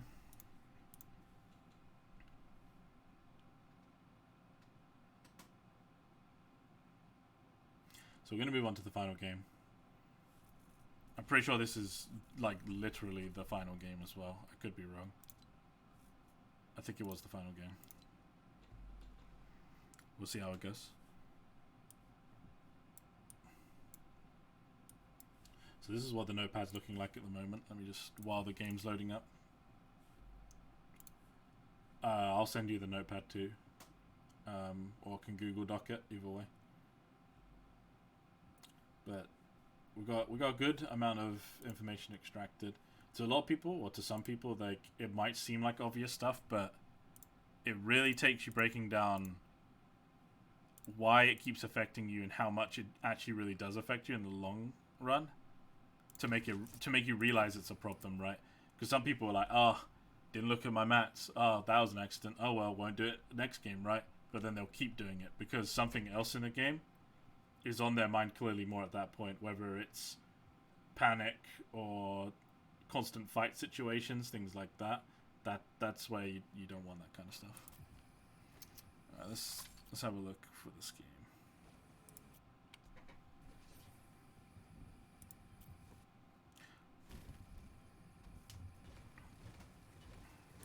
Did no one land near you in this game?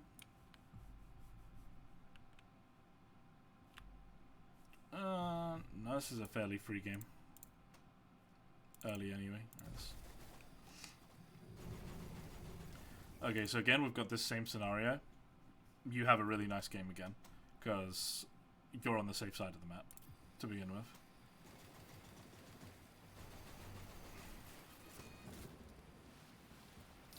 So right here, the loot pathing's fine. Still farming for all the mats, which is good. You realize the yellow is fine to go to as well. That's also really good. That's always fine. Realizing what you have around you, or what's a danger zone, based off of your loot, is really important as well. Because as you would have seen before, Neo knew someone was here and would just immediately go a different direction into a good rotate, right? Instead of coming here to risk a fight. Sometimes you can W key. I mean, W keying is the meta, right? But you need to know when you can. And if you have good enough loot, then, I mean, sure. I mean, most of the time you could probably W key someone here as long as you get the van, because you know you've guaranteed yourself shield, right? So you're in a good spot from the beginning. Right here, this is again like... This just ends up becoming... We'll ignore that.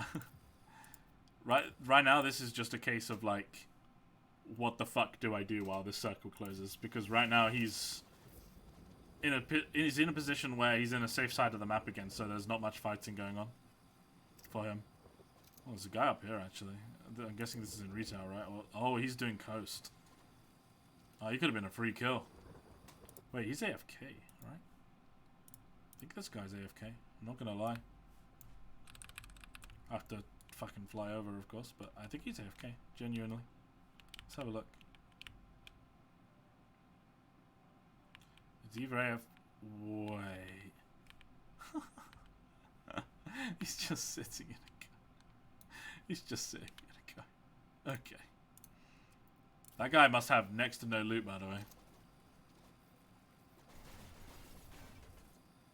So you come into retail, like, at this point you're basically just looking for a fight.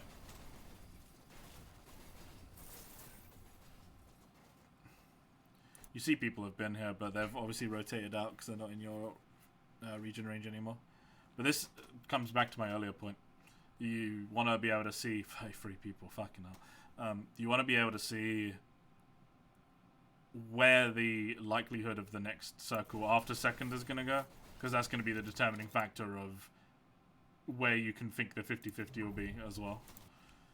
So here, obviously, it doesn't pull towards the mountains. It's going to pull up here, which is riskier for Neo because all the left-hand side of the map will be congesting this whole area now. So you have that to think of as well. But overall, you can like see from here a few places, right? There's an uphill river here. The endgame zones love uphills, right? So like here. They're very possible places. And of course Frenzy's still in. So the main three places we're looking at that the zone could be is here. Like in this area. Or maybe up here. So all of them, two of them are fairly favourable. One of them's not for you when you're over here. But you can't expect to know that that's going to happen, right, with the zone. So you come around here. Still nothing much to do here. So yeah, this is the third zone here. So now, this is out of the equation. This is never going to be in the zone. Only a part of Frenzy's in the zone, so now it's really looking like it's going to be towards here. That the fourth's going to be with the 50-50 after.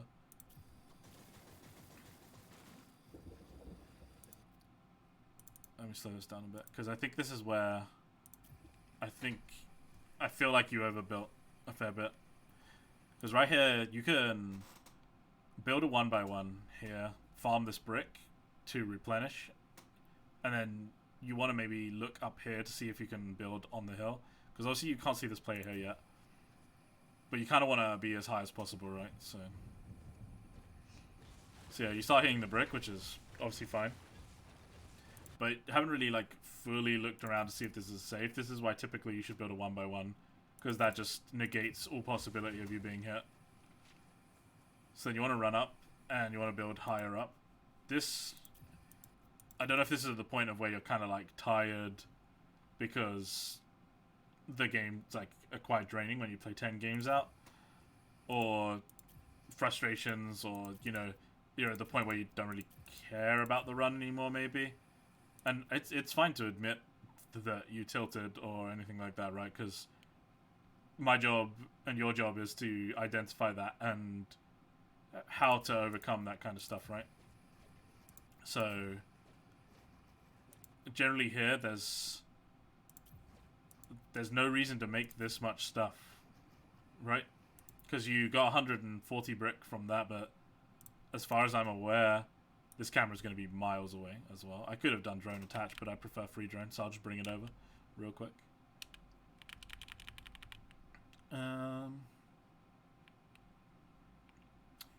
Right, yeah. So, got 30, 60, 90, 120, 130, 160, 170, 200, 210, 240. This is 260 brick here. For kind of no reason. So it's kind of like, at this point, it's basically borderline trolling. And that's not in a nasty way. It's just, at this point, you're kind of thinking to yourself, like, why did I use that many mats? Because it just doesn't make much sense to. You can get some back here, of course. But I think you get shot as a result, right?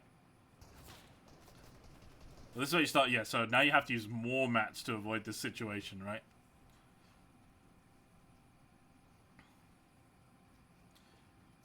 So, like, this is like excess of 400 mats that didn't need to be used at all.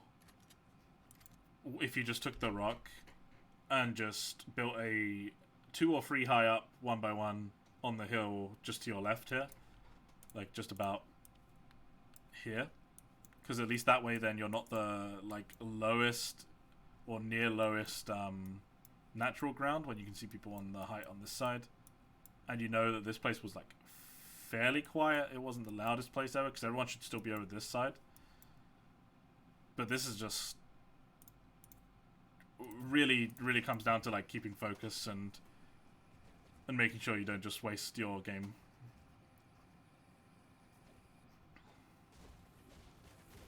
Just fast forward this a bit.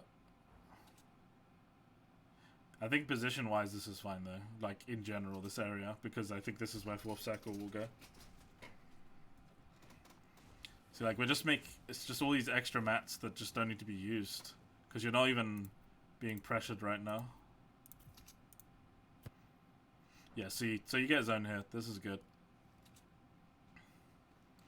And you get a good likelihood of 50-50 near you as well, because it can go uphill or towards this side or here and you're close enough.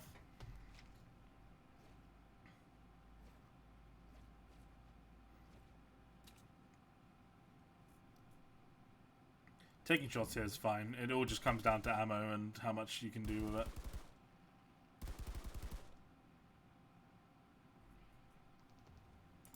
And you're in zone as well, so you're basically chilling.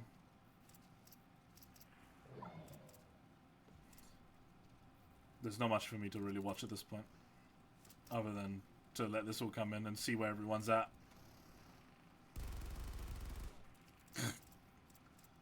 Gun sounds nuts on 4 times.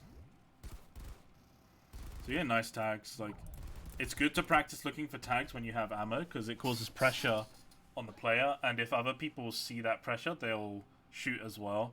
But also, just for things in like more stacked games, you get like Storm Surge, for example, right? You want to practice for always getting tags and maybe free kill opportunities.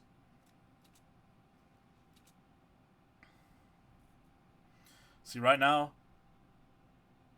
this is where obviously you get kills and it does work out for you, and that is great. that it worked out, but you had to make this out of a bad situation, right? And you want to always just have a good situation.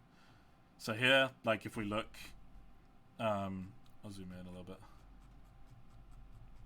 This guy's having the time of his life over here. I'm gonna Gyazo this real quick, actually. Let's Gyazo that. I'll copy the image and I'll put it in Paint Chan. Let's bring up Paint real quick. Alright, there's Paint. So, if I zoom in here, well, that's not the zoom button. There it is. I don't know how much this will zoom in by. Okay, that's fine. So, like right now, this is you, right? There is God knows how many people on this side. Almost the entire rest of the lobby, right, is on this side. So you're in a good position to hold these people, but you're not in yourself. So like, right now you have to make the decision, is there anyone I can kill immediately? How many people are likely behind me? And you know there's a lot of people here because you've been taking shots at them, right? So the best idea here is, if you can't see any immediately easy kills, is to make your way to here, right? Because it's fairly uncontested. Or you can go as far as going to here, because that's like the furthest you can get in the zone early, and you can maybe even move further in as it goes. But once you're here, it doesn't take you long to get here as well. This is like, what, like 100 meters, if that? I don't know. It's not even that long. It's not that far. So you want to get here, because you being here doesn't mean these kills are they're not going to go anywhere, right? They're going to have to come this way, and they're going to be in a worse position trying to come through here, but you'll be guaranteed here with a good amount of safety and a good amount of elevation as well, while these players are fighting for this side. So I think your like options of, you know, just coming into this area and then beaming the people out this way that come in, because these guys are going to have to come in through, you know, like this guy's going to look to come here, which you're already holding. This guy's going to look to come in. They're going to be fighting each other for this spot. These guys as well, like these three here, like they have to try and come in any of this side. Like any of this side is held off by you and these guys. And these guys, if they come in, are going to be in trouble as well. So you would have an ideal position to be here. Like you will really want to be there, honestly. That's...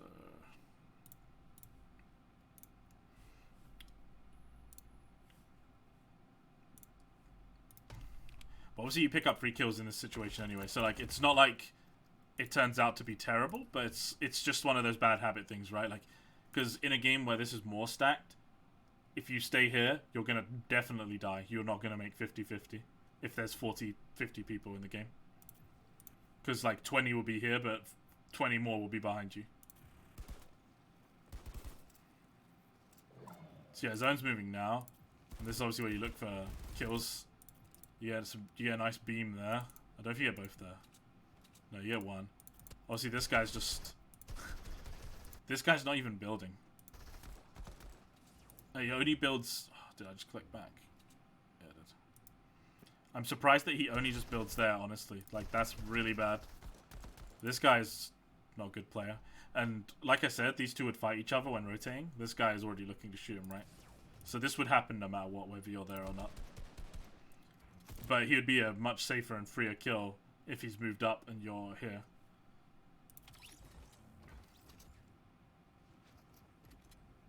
And then obviously this guy. This is the same guy that was hiding in that cone, by the way, on the coast. No wonder why he died so easily. But... oh, now it was a nice free kill there, possibly. So now you look at the situation, right? The situation's flipped on you. You're now the only person on this side that needs to get in. So now all of these people, maybe not these, but these people that are basically established, you're looking at them right now. This situation for you, like you could have been this guy, for example, right? Like this guy could have been you. And you have a hold on the game now. From there. Like that's the way I see it, at least, right? Because you haven't guaranteed top 5 yet. You've got 5 placement points so far from 25 and 15. And the free kills, so that's 8 points from this game, which 8 points is a respectable game, right? Especially when it's one of your last ones, if not the last one. So, all being said, it's not bad. But if it's going to be your last one, you want to squeeze out as much points as possible, right? These 2 or 3 of these kills could have still happened if you were up here.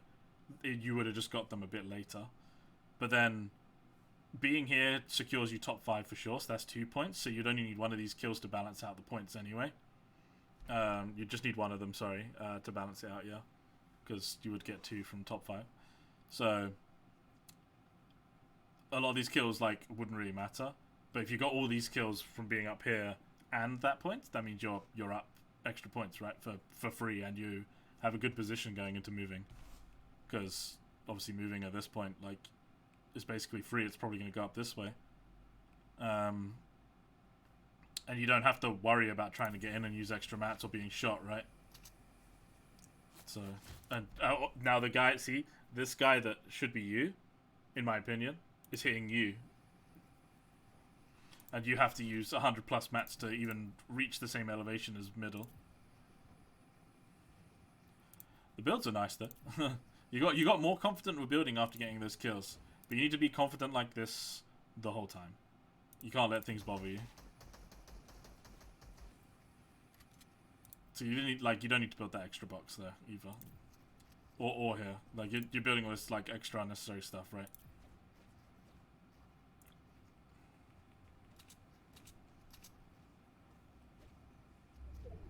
Because like when you realize here that you have to move in, you don't need to go around like this. You could have just went from A to B, and that would save you 100 mats or so. And okay, so first moving is on the. I said here, but it's the same thing. It works the same way. Everyone's congested here. See, the main issue here is you have all this to deal with. This guy, where I said your ideal position would be, he's got the time of his life. He's ahead of the team, like the pack, and he'll be able to get shots while he's rotating because he's going to put himself ahead. If I was him, I would have been pre-tarping a little bit into the storm, but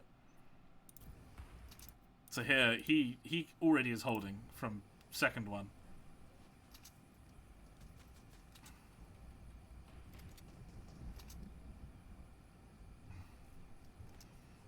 So what's about?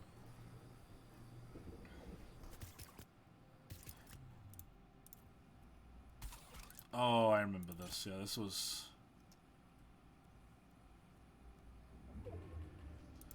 I feel like you have to realize when enough's enough as well. I'll go more into detail. I'll let this play out, but. And knowing your weapons range, I'll touch on that more as well. So this guy he has been your problem since moving into this circle, right? Like, he is your only problem. See what? After a couple of times, like you have to realize this is something where you're not sure of the range and you're kind of in the open, right? Because right here, like 1, 2, 3, 4 people can look at you here while you're standing there harpooning, and the game's over. You're dead here because you're in a harpoon animation, right? What I would say for this is once you've realized a couple of times it hasn't worked, I would kind of give up the idea of trying to make it work at that point, because otherwise you're really reaching for it and you have the storm coming onto your back while you're still trying this. And again, I think like it can be a bit of mental exhaustion, like kind of tilt because it's last game, like you're already thinking it through so much. And that's not just like a you thing personally, that's what a lot of people do. But obviously you're moving here now, which is good. This guy luckily is being held by fighting this guy, so it gives you a bit of breathing room. But right now, like, you don't want to focus on this guy anymore. You want to try and get yourself ahead while he's dealing with him. So, like, if I go to drone free right now, this guy's got the idea, right? He's trying to get ahead. These guys are in the middle of fighting, so this leaves you here on second height to be able to just tarp across and get into the same line as this guy, if not higher, because you can go up one step further here. And I think I accidentally broke your ramp there with that. These guys are going to end up fighting. Oh, I hate my life when I do this, bro. Sorry.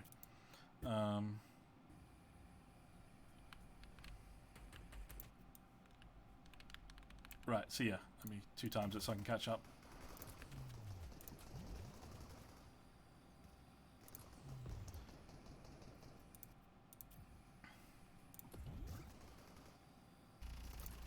You see, like, you're trying to, like, just grapple everyone, and I think you just need to let go of that idea at that point. Because right here, you're leaving yourself, like, really on the edge, where these guys are ahead, like, everyone's ahead of you other than that guy here in Storm. And, like, realistically at this point, you want to be out where these guys are, if not, like, in line with where Alpha was. Because you'd be in a much better position then, because you're moving into, like, the best part of the free space, because they're all going to fight on an edge that's pushing in. So you really... It comes down to realizing just what you have to play with. Like, you actually have the game-winning position if you play outright. The, like, harpoon attempts, if you stopped those earlier and was just moving ahead, you'd already be up here somewhere. And you'd literally have this view when you're up here. Well, you'd probably be elevated a little higher to, like, here. You'd have this view right now. You'd have this view of these people. Like, this is your game to win at this point, in my opinion. Obviously, if you were this guy earlier, you would have probably made a smarter play than staying here, and you would have moved up way sooner. But, so playing it the way you did in this scenario here, like, you really want to try and stay ahead of the pack, because you have the best path in now compared to everyone else. And I think you drop here. I think you had some mats left. I think I remember.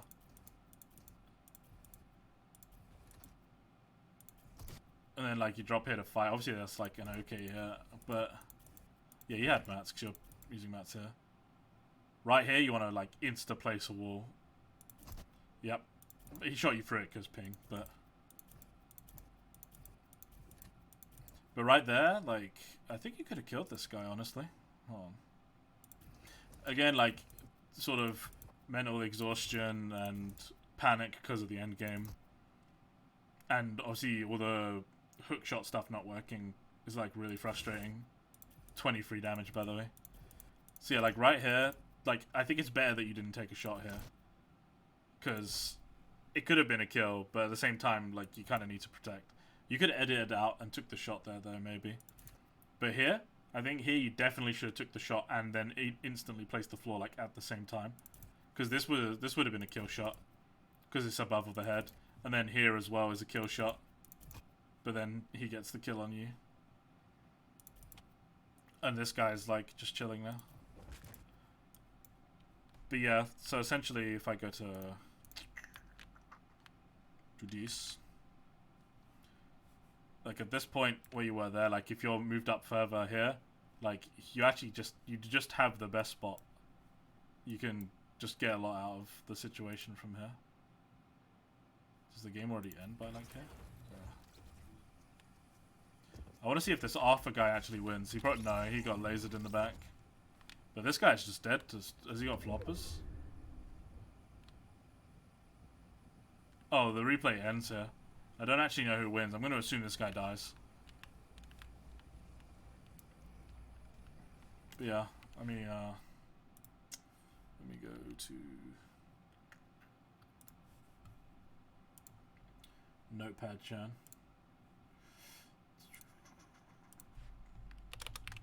Game 10. So what's our biggest takeaways here?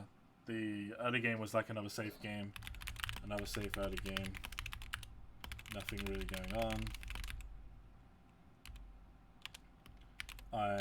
Identify main points of map and play position accordingly.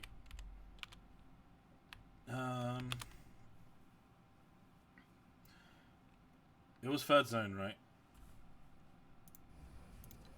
It was third zone. I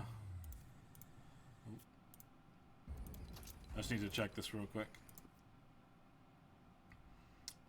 This is third moving into fourth, right? Where all of this, like, crazy stuff was built.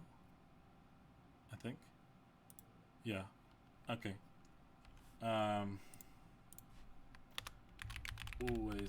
Always play your games out to the best of your mindset / ability. Mental fatigue / tilt is possible and is nothing to be ashamed of. Better to figure out how to fix, so you can maximize final game points. This would prevent you from randomly using 300 to 400 brick / 100 plus wood on essentially nothing at the point of third closing to fourth.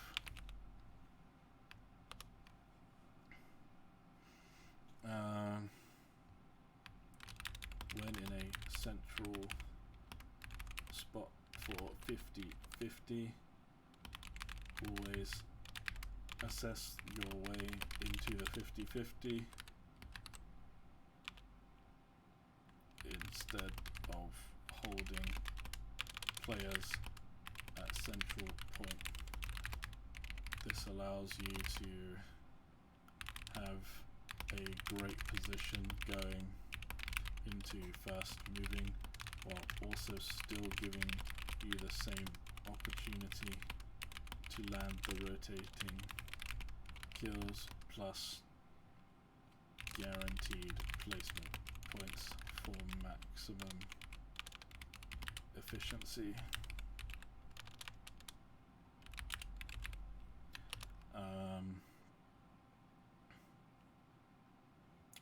What else is there? Make sure to recognize when plays just aren't working out, such as the grapple attempts for 30 to 60 seconds. This stopped you from pushing ahead of the pack and getting the best position game winning for the win.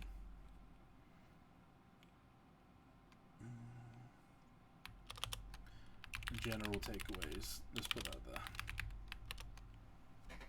So, attempt to gain a sense of consistent confidence for yourself when playing. This by default will make decisions snappier, plays less sloppy, and games overall cleaner.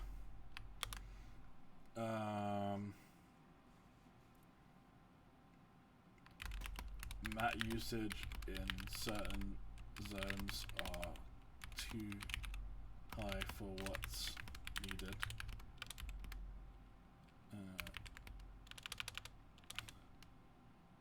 Try to conserve where possible and use most in second moving.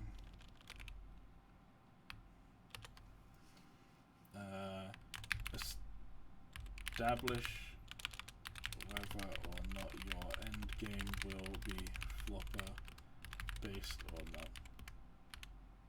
If flopper based, aim for second moving before using and use them to press for hunts. Always look for impact frags and identify that they are the kills that will make your game the best possible.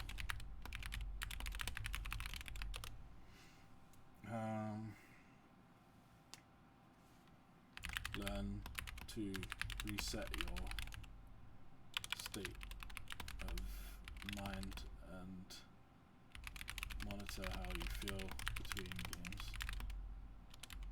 Try and take each game as its own isolated game and don't think about current points and leaderboards. They can easily be made up even after some bad games. Any other general things I can think of? always, if possible, prioritize positioning before picks unless very free. Only look for height with good mats. Check. Mats always. And usually for second moving. Or first if literally max. Don't think there's much else I can really say about the scenarios, really. I think that's basically it.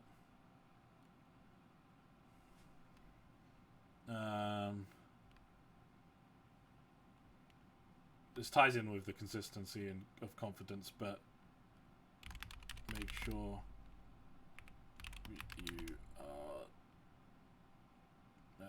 decisive with the ideas of engaging or disengaging after weighing up obvious things such as resources versus situation.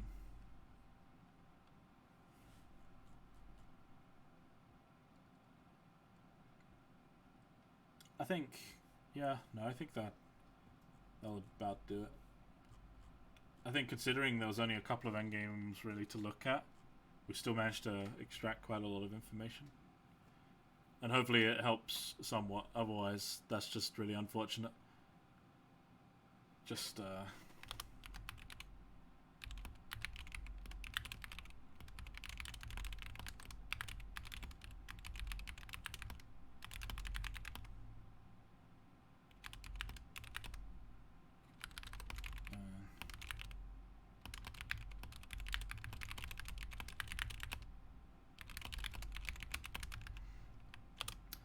think I can put that as my last takeaway.